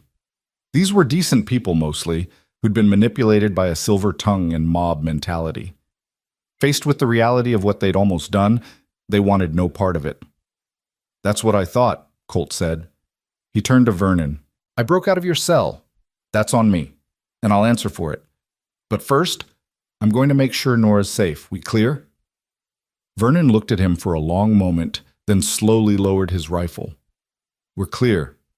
But Colt, I'm going to need you to help me sort out this mess, starting with what really happened to Pike. I can do that, said a new voice.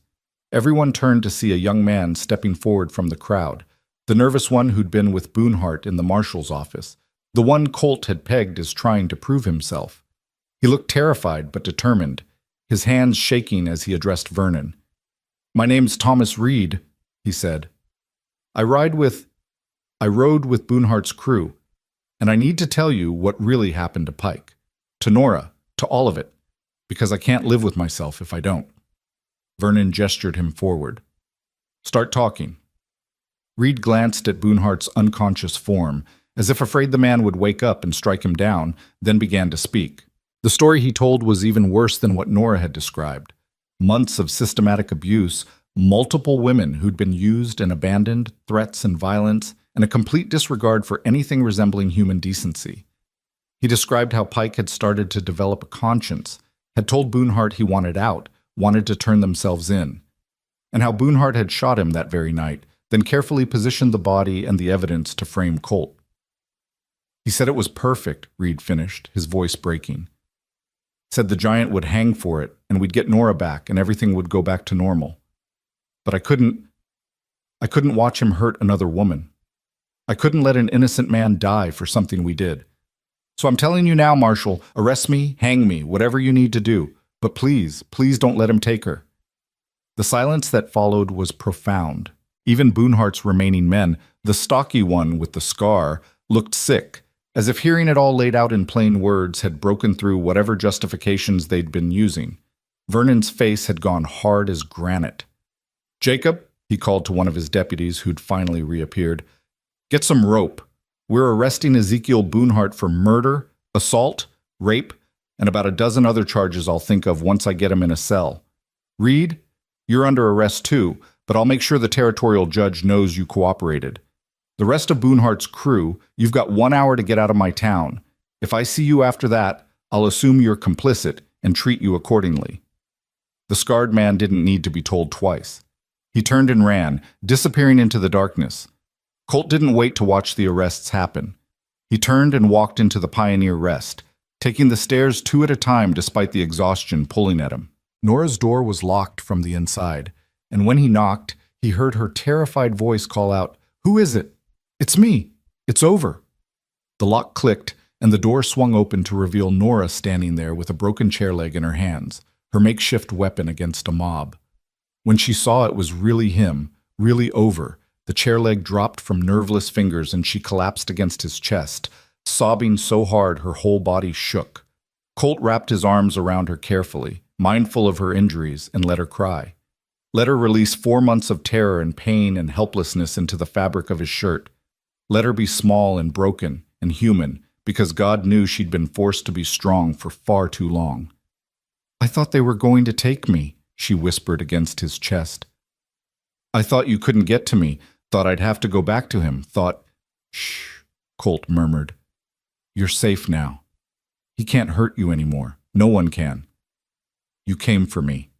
Of course I did. You broke out of jail. That too.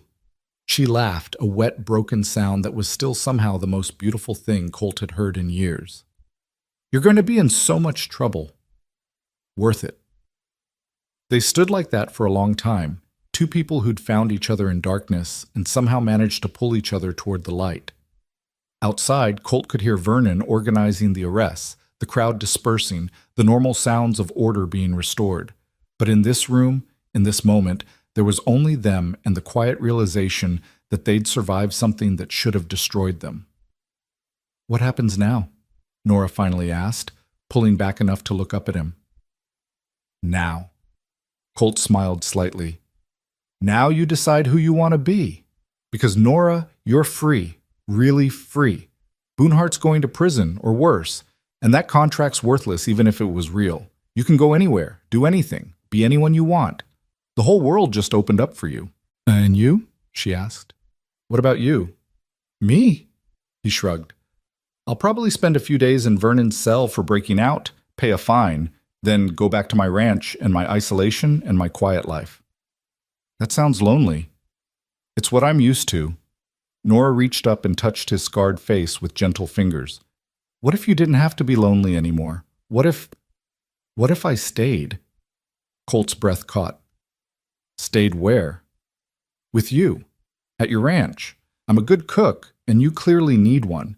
And maybe we could help each other figure out how to be something other than what our pasts made us.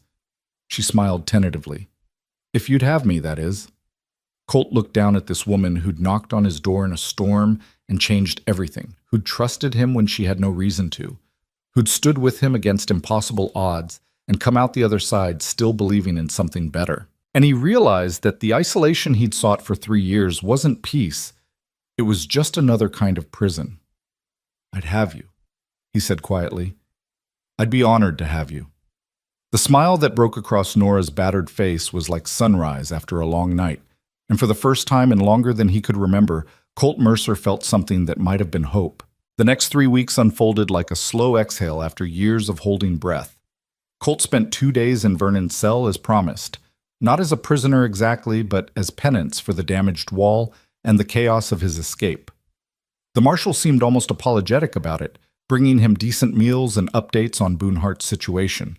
The wagon master had been transferred to the territorial prison in Laramie, awaiting trial for murder and a list of charges so long it took Vernon 15 minutes just to read them all. Thomas Reed had been held as a material witness, but would likely face reduced charges for his cooperation. The scarred man and the others had vanished like smoke, probably headed to California or Mexico, or anywhere that wasn't within 1,000 miles of Wyoming territory. Nora visited Colt both days, sitting on the other side of the bars and talking to him about everything and nothing. About her childhood in Kansas City, her mother's boarding house, the dreams she'd once had of opening a restaurant where people could come not just for food, but for community. About the years after her mother died, drifting from job to job, watching those dreams shrink until they were small enough to fit in a wagon cook's tent. About how strange it felt to suddenly have them expanding again, growing larger and more possible than they'd been in years. Colt told her things too, stories he'd never shared with anyone. About growing up in Philadelphia with a father who drank and a mother who died too young. About learning to use his size and his fists because that was the only currency that mattered on the streets where he'd been raised. About the strange, sick thrill of discovering he was good at violence, that people would pay to watch him hurt others, that he could make more money in one fight than his father made in a month of honest labor. About the moment he'd stood over Thomas Brennan's body and realized he'd become exactly the kind of man he'd once feared. But you left, Nora said. You could have stayed in that world, kept fighting, kept making money. Instead, you walked away. Ran away. Colt corrected. There's a difference. Is there? Because from where I'm sitting, it looks like you made a choice. You saw what you were becoming and decided to be something else. That takes more courage than any fight ever could. Maybe she was right. Colt wasn't sure anymore. The lines between running and choosing, between cowardice and wisdom, had blurred somewhere along the way. All he knew was that sitting here talking to her through iron bars felt more real, more honest than anything he'd experienced in years. When Vernon finally released him on the third day, the town had changed its attitude. Not dramatically. People still gave him space, still watched him with wary eyes. But the naked fear had been replaced by something closer to respect. He'd stood up to a bully, protected an innocent woman, and faced down a mob without killing anyone who didn't desperately need killing. That counted for something in a territory where strength was often the only law that mattered. They left Redemption Springs on a crisp October morning, the wagon loaded with supplies Nora had purchased using money the town's women had collected for her, a gesture of apology for the mob, for not believing her sooner, for all the ways they'd failed to see what was happening right in front of them. It wasn't enough to make up for everything, but it was something. A start. The ride back to Colt's ranch felt different than the ride to town had been, lighter somehow, despite the memories still fresh in both their minds. They talked more easily now, the desperate intensity of crisis replaced by something steadier. Nora pointed out landmarks, a distinctive rock formation, a bend in the creek, memorizing the route like she was learning the way home, which, Colt supposed, she was. When the ranch house came into view, small and rough against the vastness of the plains, Nora let out a long breath. "It's not much," Colt said, suddenly self-conscious about the crude building, the weathered barn, the fence that needed mending in a dozen places. "It's perfect," Nora replied. And the way she said it, he almost believed her. The first week was an adjustment for both of them. Colt had lived alone for so long that having another person in his space felt like learning to breathe a new way. He'd catch himself starting to do things the solitary way, eating standing up over the stove, going days without speaking aloud, keeping the kind of silence that was its own form of communication with no one but himself. But Nora would be there, humming while she worked, asking him questions about the cattle or the land or his plans for the coming winter, and slowly he'd remember how to be human around another human. For her part, Nora was rebuilding herself piece by piece. The physical injuries healed faster than the other kind. Her ribs mended, the cuts on her feet scarred over, the bruises faded from purple to yellow to nothing. But there were nights when she woke screaming, nights when she couldn't bear to be touched, nights when she sat on the porch wrapped in blankets and stared at nothing while tears ran silently down her face. Colt learned to recognize the signs, learned when to stay close and when to give her space, learned that healing wasn't a straight line, but a messy spiral that circled back on itself before finally moving forward.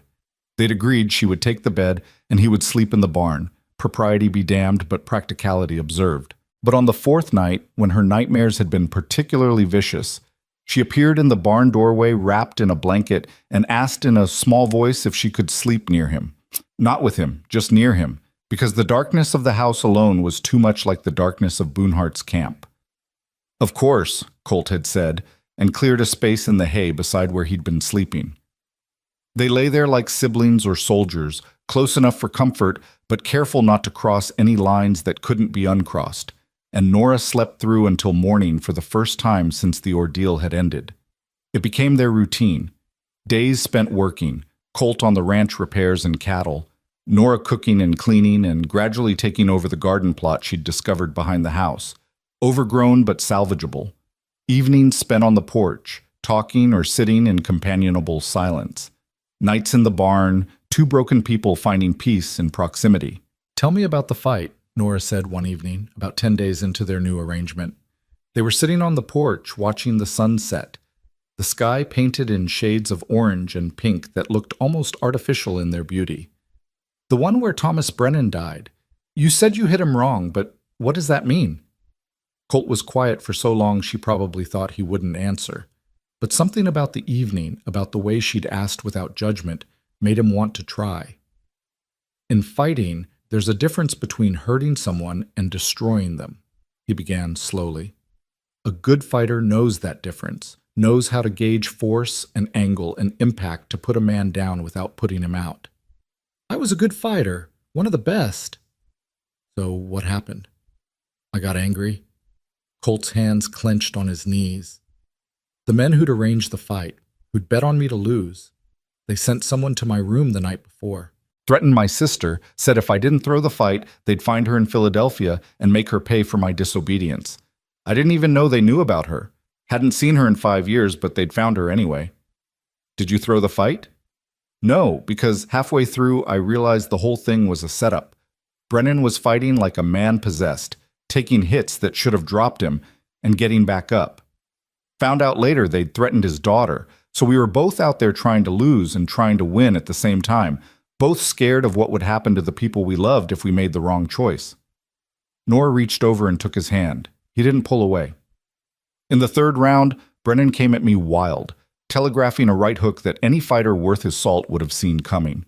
I could have dodged it, could have let it land, could have done 100 things that would have ended differently. But I saw red, saw the men who'd threatened my sister, saw every person who'd ever treated me like a trained animal instead of a human being, and I hit him with everything I had. Not to win, not even to hurt him exactly. I hit him to make a point, to show them all that I wasn't their puppet, wasn't their property, wasn't someone they could control through fear. And he died. 3 days later, without ever waking up. Internal bleeding, the doctor said. My fist had compressed his skull just enough to rupture something vital. If I'd hit him an inch to the left or with 10% less force, he'd have woken up with a concussion and a reminder to choose better employers. But I didn't. I hit him exactly wrong, in exactly the way my training had taught me never to do, because I was angry and scared and sick of being owned by bad men. The sun had nearly disappeared now, just a sliver of gold on the horizon. In the growing darkness, Colt felt rather than saw Nora processing his words. Do you dream about him? She asked finally. Every night for 3 years. Less now, though, since you came. Why less? Colt thought about that. Because I think I'm finally starting to forgive myself. Not for killing him. I'll carry that forever. But for being human enough to make mistakes, to let anger override judgment, to be something other than the perfectly controlled machine they wanted me to be. Brennan died because 2 evil men decided their gambling debts were more important than human lives. I was the weapon, but I wasn't the hand that aimed it. That's a very convenient way of avoiding responsibility, Nora said, but her tone was gentle, not accusing. I know. That's why I'm not all the way to forgiveness yet. Maybe never will be. But I'm trying, and that's more than I was doing when I came here. Well, Nora said, squeezing his hand, for what it's worth, I'm glad you're trying. And I'm glad I knocked on the door of a man who still believes in trying. They sat like that until full dark, hands linked, watching the stars emerge one by one like promises or possibilities or tiny lights showing the way home. The second week brought their first real conflict, which was probably inevitable. Colt came back from checking the fence line to find Nora had rearranged his entire kitchen, such as it was, putting things in what she claimed was logical order, but which meant he couldn't find anything without asking her. His annoyance must have shown on his face, because she immediately got defensive. I was just trying to help, she said, her voice tight. Make things more efficient. I liked them how they were. You liked chaos? You had coffee next to lamp oil, Colt. That's not organization, that's an accident waiting to happen. It's my chaos, my accident waiting to happen. Well, now it's our chaos, and I'd like to not die in a kitchen fire, thank you very much. They glared at each other for a moment, and then Colt saw the fear underneath her anger, fear that she'd overstepped, that he was going to send her away, that the fragile peace they'd built was about to shatter. And he saw himself through her eyes, a giant of a man looming over a woman who'd spent months being brutalized by men who thought they owned her, getting angry over the placement of coffee tins. He sat down heavily at the table and gestured to the other chair. I'm sorry, you're right. It needed organizing. I don't know how to share space with someone. Don't know how to have my things become our things. Been on my own too long. Nora sat slowly, like she was approaching a spooked horse. I'm sorry too, I should have asked before moving everything. I just got into the work and forgot this isn't my house. It is your house, Colt said firmly. That's what we agreed. You live here, you get a say in how things are arranged. I just need time to adjust. How much time? I don't know. How much time do you need before you can go a whole day without flinching when I move too fast? The honesty of the question seemed to surprise her. I don't know either, but I'm willing to figure it out if you are. Deal, Colt said, and held out his massive hand. Nora shook it, her small hand disappearing into his, and they both started laughing at the absurdity of it all. Two damaged people shaking on a promise to be patient with each other's damage. After that, things got easier. They developed rhythms and routines, learned each other's boundaries and preferences, figured out how to exist in the same space without constantly colliding. Nora started teaching Colt to cook beyond his basic survival skills, showing him how to make bread that didn't require a hammer to eat and stew that had actual flavor. Colt taught her about the ranch, how to read weather patterns, how to spot a sick cow, how to mend fence in a way that would last through winter. They worked side by side like partners, and slowly the ranch started to look less like a hermit's hideout and more like a home. The town came to them in the third week, which neither of them had expected. Marshal Vernon rode out with Jacob Cross, the man who'd first warned Colt about Boonhart's arrival, and a handful of others, men and women both, carrying baskets and boxes, and expressions that ranged from apologetic to curious. "Heard you two were settling in out here," Vernon said, dismounting near the porch where Colt had been repairing a broken step. "Thought we'd come see how you were managing." Colt stood slowly, defensive instincts rising. "We're managing fine." "I'm sure you are. But Nora's one of us now. Town took up a collection. Means we've got a stake in making sure she's all right. And you—" Vernon smiled slightly. "Well, you're the man who faced down an angry mob for her. That earns you some consideration too, whether you want it or not." Nora had come out of the house at the sound of horses, wiping her hands on her apron. When she saw the gathering, her expression cycled through surprise, wariness, and something that might have been hope. "We brought some things," said one of the women, stepping forward. She was older, maybe 50, with kind eyes and gray hair tucked under a bonnet. "Nothing fancy, just some preserves and fabric and a few other items we thought you might could use. Also wanted to apologize proper-like for what happened in town, for not believing you sooner, for letting that man poison us against you."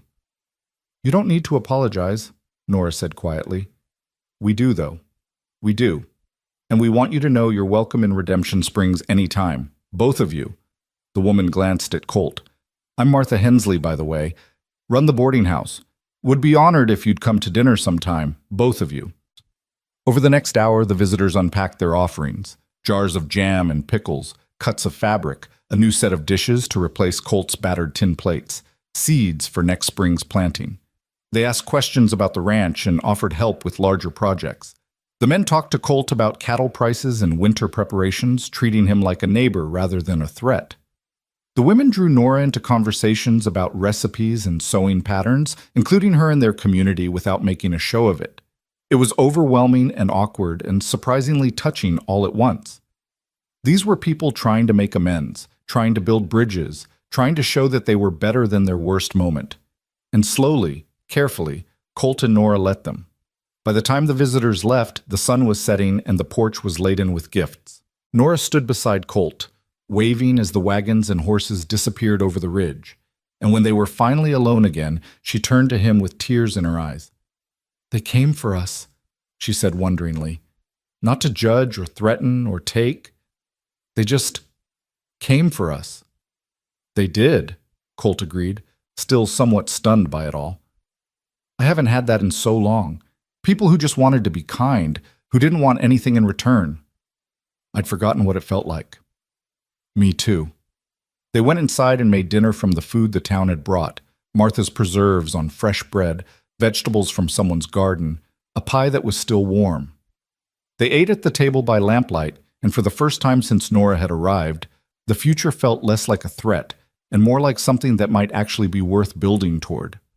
That night, as they settled into their usual spots in the barn, Nora said, "I've been thinking about opening that cookhouse."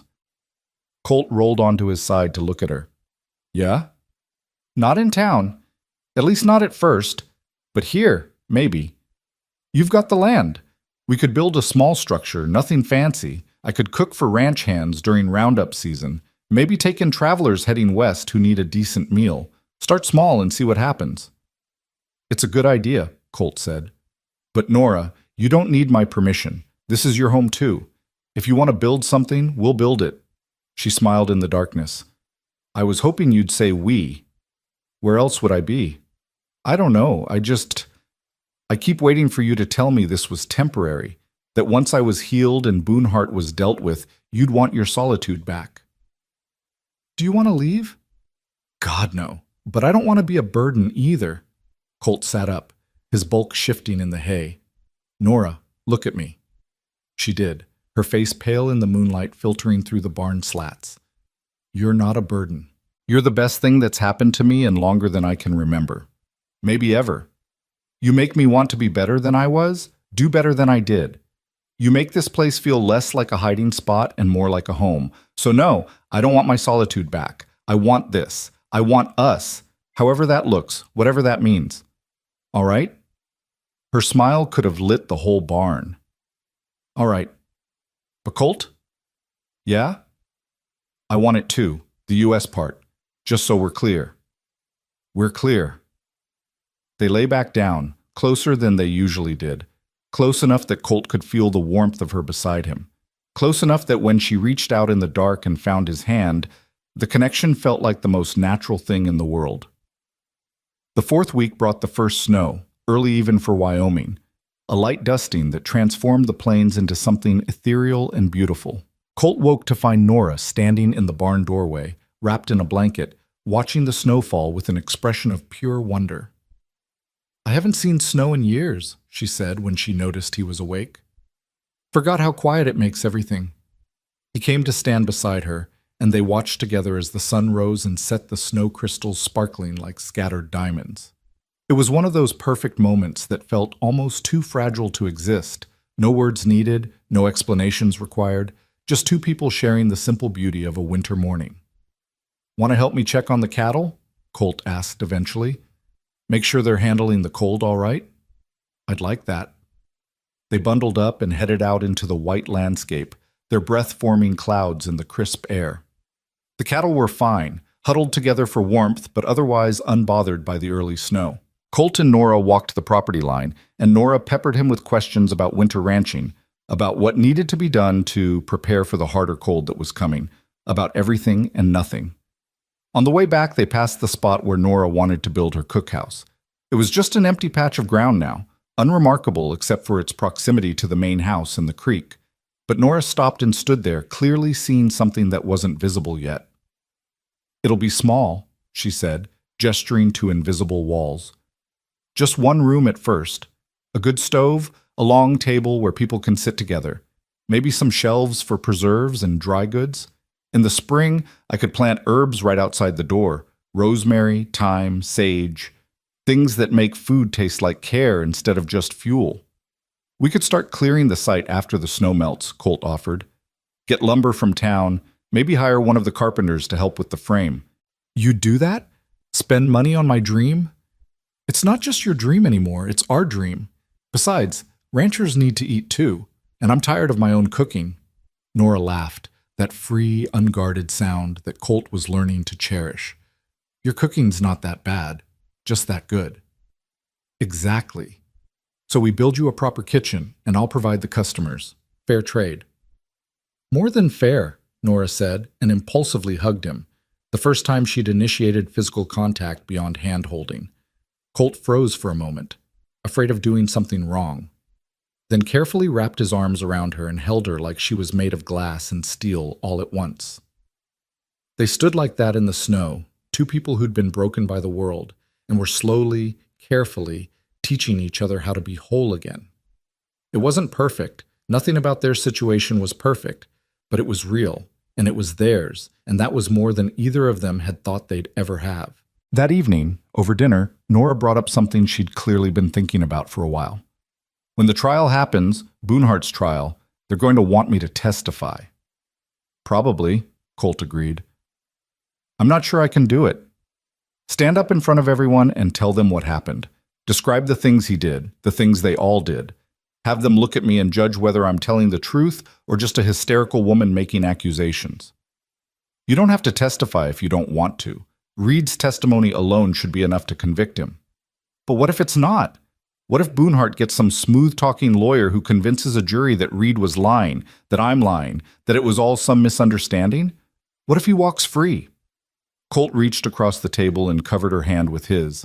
Then we deal with it, together. But Nora, you've already survived the worst thing he could do to you. You've already taken back your life, your voice, your power. Whether you testify or not doesn't change that.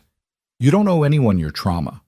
Not the court, not the town, not even justice itself. You only owe yourself peace.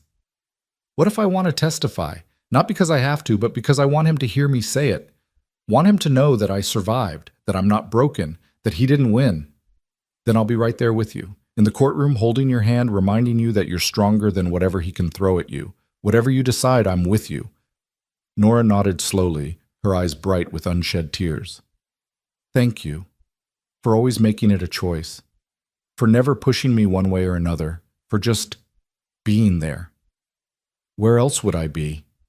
It became their phrase, their touchstone. Where else would I be? Colt would say it when Nora woke from nightmares.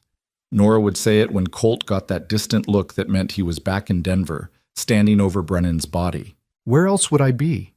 It meant commitment and presence and the simple, profound truth that they'd chosen each other and would keep choosing each other, day after difficult day. The snow melted after 3 days, leaving the ground muddy but workable. Colt started clearing the site for Nora's cookhouse, pulling rocks and evening out the ground, while she sketched plans and made lists of supplies.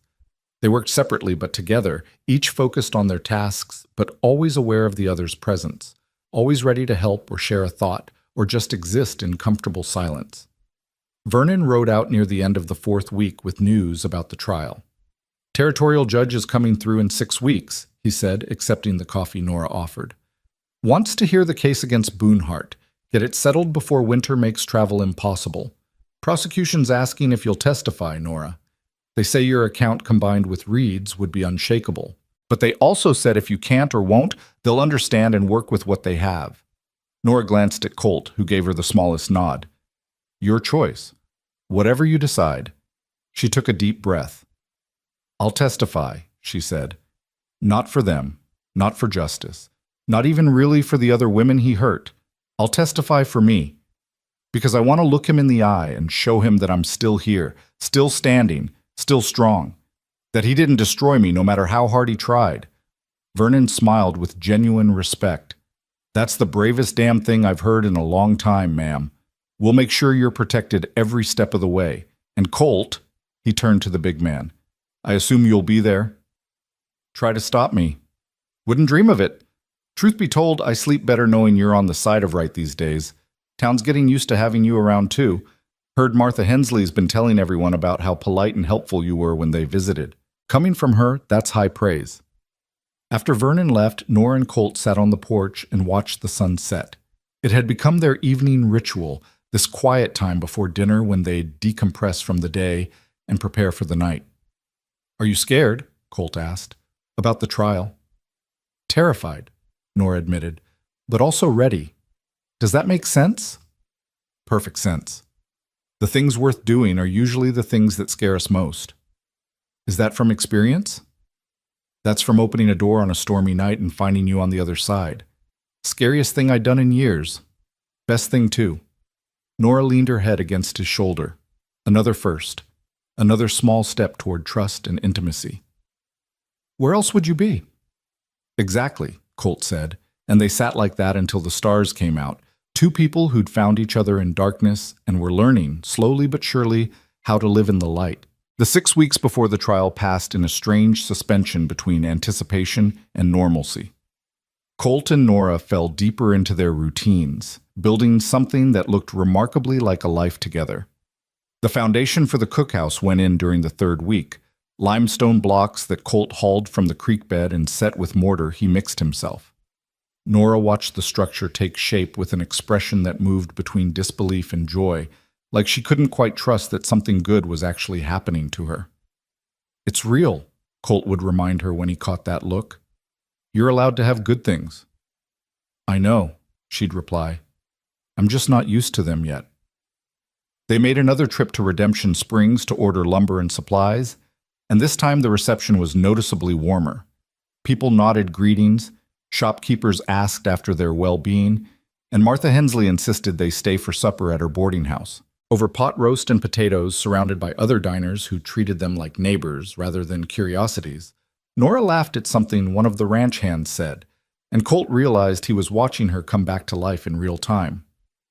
"You're staring," she said later as they drove the wagon home under a sky full of stars. "Am I?" "You know you are. What are you thinking about?" Colt considered lying, then decided against it. "I'm thinking about how different you look when you laugh. How the person you are now is starting to overshadow the person you were when you showed up on my porch. I'm thinking about how glad I am to be seeing it happen." Nora was quiet for a moment, her hands fidgeting with the edge of her shawl. "Can I tell you something? Something I've been afraid to say out loud?" "Always?" "I'm happy." She said it like a confession, like an admission of guilt. "I know I shouldn't be. Not with the trial coming up. Not with everything that happened still so fresh. But sitting in that boarding house tonight, being included in the conversation, having people treat me like I'm a person with a future instead of a victim with only a past, and then coming home to this, to you, to the cookhouse taking shape. I'm happy, Colt. And that terrifies me because I'm afraid if I acknowledge it, something will come along and take it away." "Nothing's taking anything away," Colt said firmly. "Not Boonhart, not the trial, not the past. You've earned this happiness, Nora. You've fought for it, bled for it, survived for it.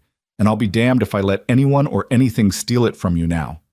She reached over and laced her fingers through his, and they rode the rest of the way in comfortable silence, both of them thinking about futures they'd stopped believing in and presents that felt too good to be true. The nightmares still came, though less frequently. Some nights Nora would wake gasping, her body rigid with phantom pain, and Colt would talk to her quietly until her breathing evened out. Other nights it was Colt who woke in a cold sweat, trapped in the moment of impact, feeling Brennan's skull give way under his fist. On those nights, Nora would reach out in the darkness and take his hand, grounding him in the present with her touch. "We're quite a pair," she said one night after they'd both been startled awake by their respective demons. "Two broken people trying to fix each other." "Maybe we're not trying to fix each other," Colt replied. "Maybe we're just holding each other together while we heal ourselves." "That's surprisingly philosophical for 3 a.m. "I have my moments." They were getting closer, growing more comfortable with proximity and touch, but both of them were careful about the line between comfort and something more. Neither wanted to rush into anything that might complicate the foundation they were building. There would be time for those conversations later, after the trial, after Nora had fully reclaimed her sense of safety. For now, it was enough to share space and trust in the quiet knowledge that whatever was growing between them was worth protecting. The cookhouse walls went up in the 5th week, rough-cut lumber that smelled of pine and promise. Colt had enlisted help from some of the men he'd met in town, ranch hands between jobs who were happy to trade labor for meals and a few dollars. They worked efficiently, joking with each other and treating Nora with easy respect that said volumes about how much the town's opinion had shifted. She fed them lunch each day, testing recipes and taking mental notes about what worked and what needed adjustment. And by the end of the week, the men were calling her Miss Nora with genuine affection and asking when the cookhouse would officially open. "Spring, maybe," she told them, "after the trial, after things settle. But when I do open, you boys will be the first to know." "You better believe we'll be here," one of them said, a young cowboy named Billy, who couldn't have been more than 20. "Best biscuits I've had since my mama died, Miss Nora. You're going to make a fortune once word gets out." After they left each day, Nora and Colt would walk through the structure, imagining how it would look when finished, where the stove would go, where the tables would sit, how the light would come through the windows in the morning. It was an act of faith, this building, a declaration that the future was real and worth investing in. "I want to paint the door red," Nora said one evening, running her hand along the frame. "My mother always said a red door meant welcome, meant this was a place where you'd be fed body and soul. I want people to see it from the road and know they'll be taken care of here." "Then we'll paint it red," Colt said. "Brightest red we can find." The letter from the prosecutor's office arrived 10 days before the trial. It outlined what Nora would need to testify about, who else would be present, how the process would work. Reading it, seeing her trauma reduced to legal language and case numbers, brought back some of the fear she'd been working so hard to overcome. Her hand shook as she folded the letter and set it aside. "I don't know if I can do this," she said. "Sit there and describe everything in front of strangers while Boonhart stares at me. What if I freeze? What if I can't get the words out?" "Then we'll ask for a recess, and you'll take the time you need," Colt said. "And if you get through even one sentence before you have to stop, that's one more sentence than Boonhart wanted you to say. Every word you speak is a victory, Nora. Don't let the fear of not being perfect stop you from being brave." She nodded, but he could see the anxiety eating at her. Over the next few days, she became quieter, more withdrawn, jumping at sudden sounds and avoiding his eyes when he tried to check in with her. It was like watching her slip backward into the frightened woman who'd collapsed on his porch, and Colt felt helpless to stop it. On the third night of this regression, he found her sitting outside the cookhouse after dark, wrapped in a blanket and staring at nothing. He sat beside her without speaking, just present, waiting for her to find whatever words she needed. "What if I'm not strong enough?" she finally said. "What if I get up there and fall apart, and Boonhart's lawyer uses it to prove I'm unstable? What if my testimony is what sets him free? Then we'll know you tried your best, and that's all anyone can ask. But Nora, I've watched you survive things that would have destroyed most people. I've watched you rebuild yourself from nothing but determination and hope. You're stronger than you think you are, and you're definitely stronger than anything Boonhart can throw at you. How can you be so sure?" "Because I've seen you at your lowest, and even then, you had enough strength left to knock on a stranger's door and ask for help. That takes courage most people never have to find. The trial is just another door, Nora, and on the other side of it is your freedom. Real, complete freedom. Not just from Boonhart, but from the power he still has over you in your mind.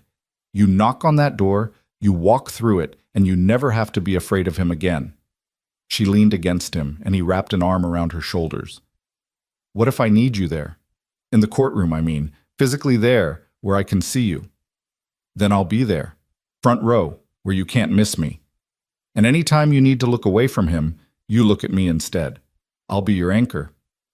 "Where else would you be?" she whispered. "Exactly." The morning they left for the trial arrived cold and gray, the kind of day that felt like a held breath.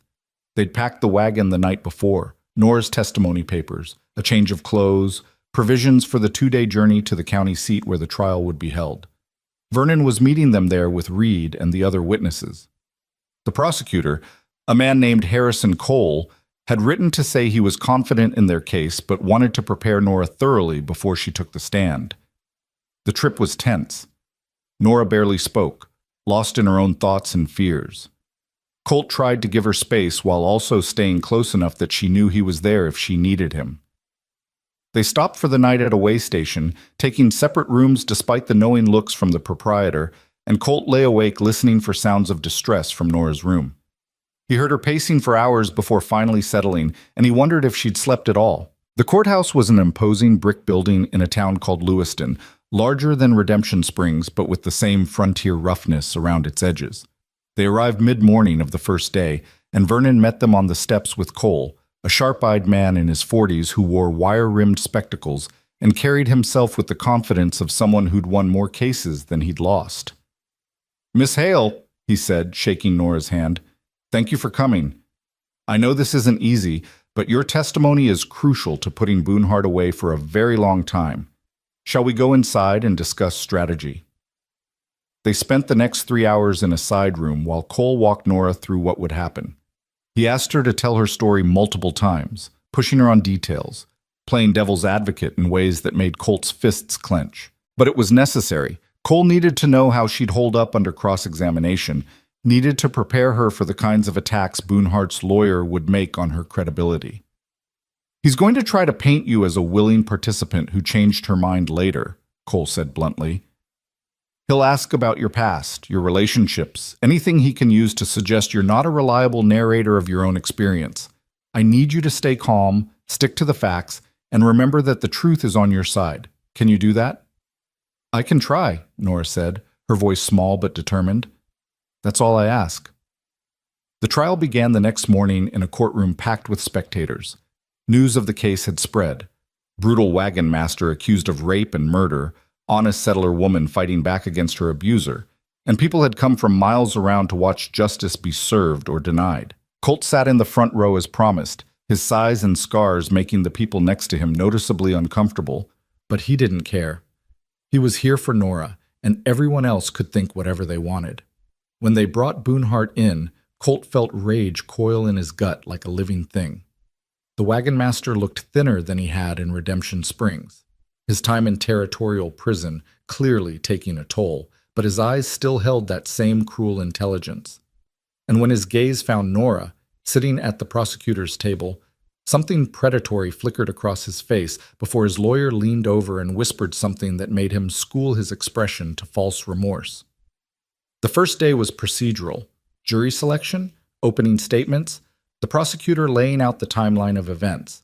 Cole was good, painting a picture of systematic abuse and calculated cruelty that had the jury shifting uncomfortably in their seats. Boonhart's lawyer, a snake oil salesman type named Aldrich Finn, countered with a narrative about misunderstandings and a woman scorned, about a respectable businessman being destroyed by false accusations. It made Colt want to climb over the rail and finish what he'd started in Redemption Springs, but he kept himself still through sheer force of will. Thomas Reed testified on the second day, and his account was devastating. He described in clinical detail the things he'd witnessed, the women who'd been used and discarded, the mounting violence that had become normalized in Boonhart's crew. He explained how Pike had tried to leave, how Boonhart had shot him in cold blood, how they'd planted the body to frame Colt. Reed's voice broke multiple times, and by the end of his testimony, half the jury looked ready to convict Boonhart on the spot. But then Finn stood up for cross-examination, and Colt saw how the game was really played. Finn tore into Reed's credibility, pointing out that he'd participated in the abuse, that he was testifying in exchange for leniency, that he had every reason to lie to save his own skin. By the time Finn was done, Reed looked like a broken man, and the certainty Colt had seen in the jury's faces had wavered into doubt. "This is how they win," Cole said quietly during recess. "They don't prove innocence. They just muddy the water enough that reasonable doubt creeps in. That's why your testimony is so important, Nora. You're the only one with nothing to gain from lying." Nora took the stand on the third day, and Colt watched her walk to the witness box like she was walking to her own execution. She wore a simple blue dress Martha Hensley had given her, and she'd pulled her hair back in a way that made her look younger and more vulnerable than she was. Smart, Colt thought. Let the jury see what Boonhart did to someone who couldn't fight back. Cole started gently, establishing Nora's background, her work history, how she'd come to join Boonhart's crew. Then he asked her to describe what had happened, and Nora took a shaky breath and began to speak. She told them everything. About the lies Boonhart had used to recruit her, about the families who disappeared one by one, about the first time one of the men had touched her without permission and Boonhart had laughed it off. About the escalating abuse, the threats, the other women who'd tried to escape and failed. About the night Boonhart had beaten her, and the desperate flight that had brought her to Colt's door. Her voice broke multiple times. She had to stop and compose herself, had to accept water from the bailiff and time to breathe.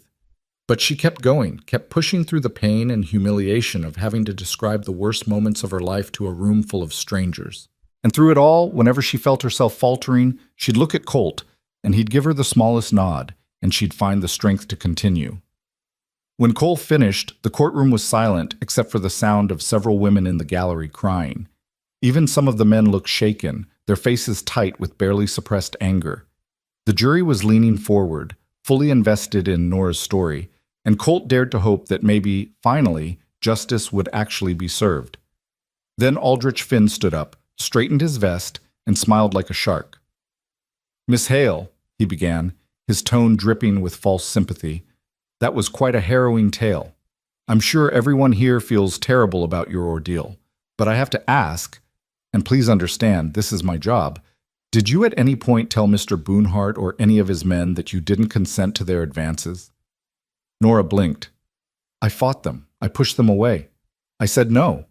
But did you explicitly say the words, 'I do not consent,' or 'I want you to stop'? Because, you see, there's often confusion in these situations. A man might interpret reluctance as modesty, especially with a woman of your background." My background? Nora's voice went cold. You've worked in various establishments, haven't you? Boarding houses, saloons, wagon crews, places where the lines between appropriate and inappropriate conduct can sometimes blur. Is it possible you sent mixed signals? That Mr. Boonhart genuinely believed you were amenable to his attentions? Cole was on his feet. Objection. Counsel is attacking the witness's character without foundation. I'm establishing context, Your Honor, Finn replied smoothly. The judge, an elderly man who'd looked sympathetic during Nora's testimony, now looked uncertain. I'll allow it, but tread carefully, Mr. Finn. Finn turned back to Nora with renewed confidence. Let's talk about the night you claim Mr. Boonhart beat you.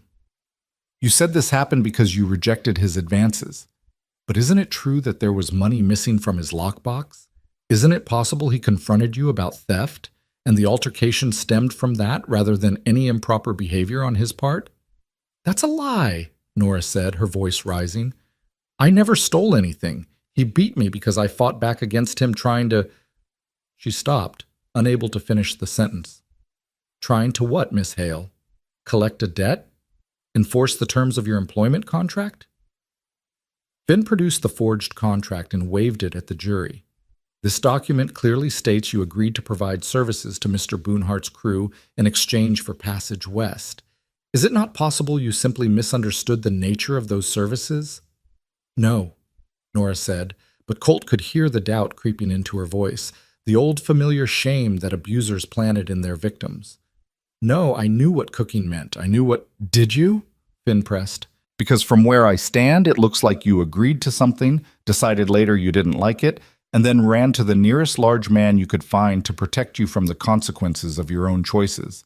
And when that man, this Mr. Mercer, turned out to be a known killer with a history of violence, suddenly you had the perfect weapon to use against my client. Isn't that the real story here, Miss Hale? Objection! Cole was on his feet again.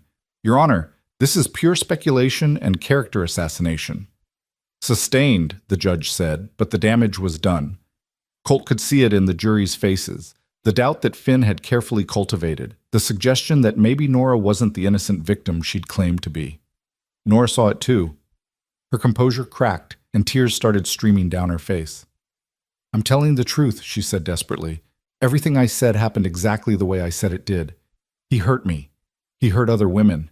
He's a monster, and he needs to... No further questions, Finn said, cutting her off and returning to his seat with a satisfied smile.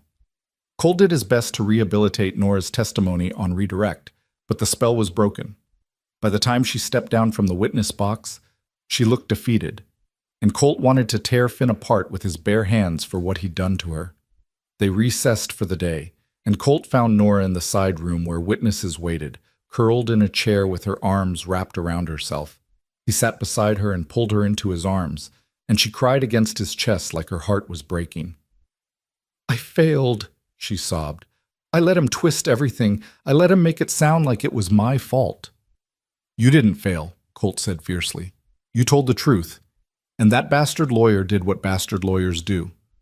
But Nora, the jury heard you. They saw your pain. They know what really happened, even if Finn tried to muddy it. How can you be sure? Because I was watching them, and I saw their faces when you described what Boonhart did to you.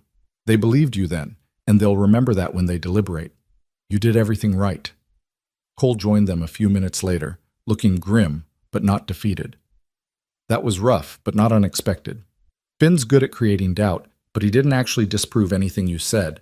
And tomorrow, we have our rebuttal witnesses, the doctor who examined your injuries, the marshal who investigated the crime scene, character witnesses who will testify about Boonhart's reputation.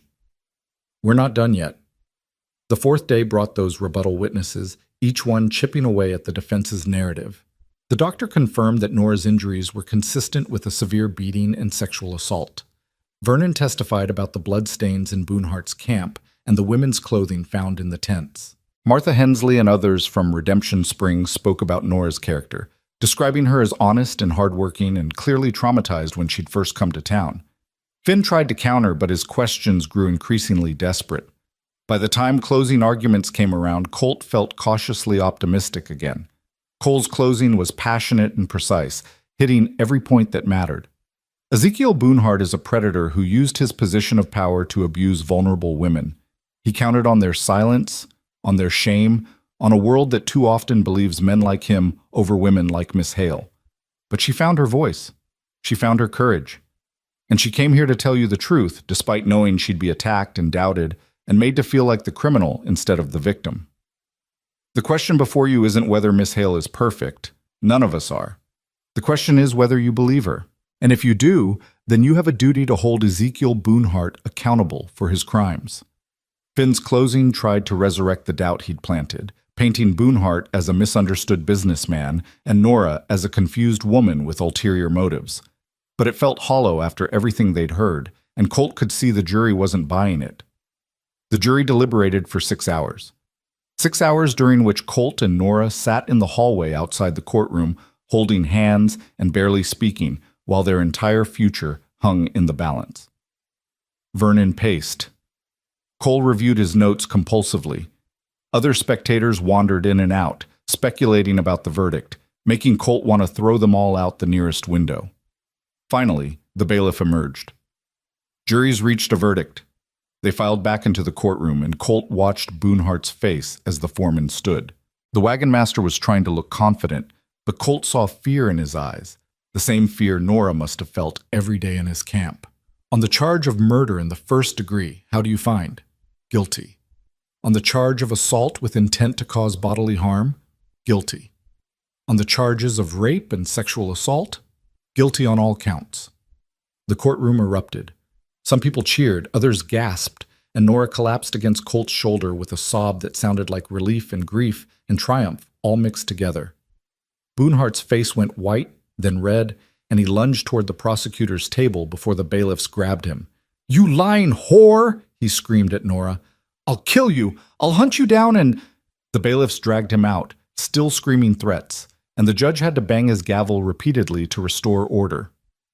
When the room finally quieted, he looked at Nora with something like kindness. "Miss Hale, I want you to know that this court believes you and stands with you.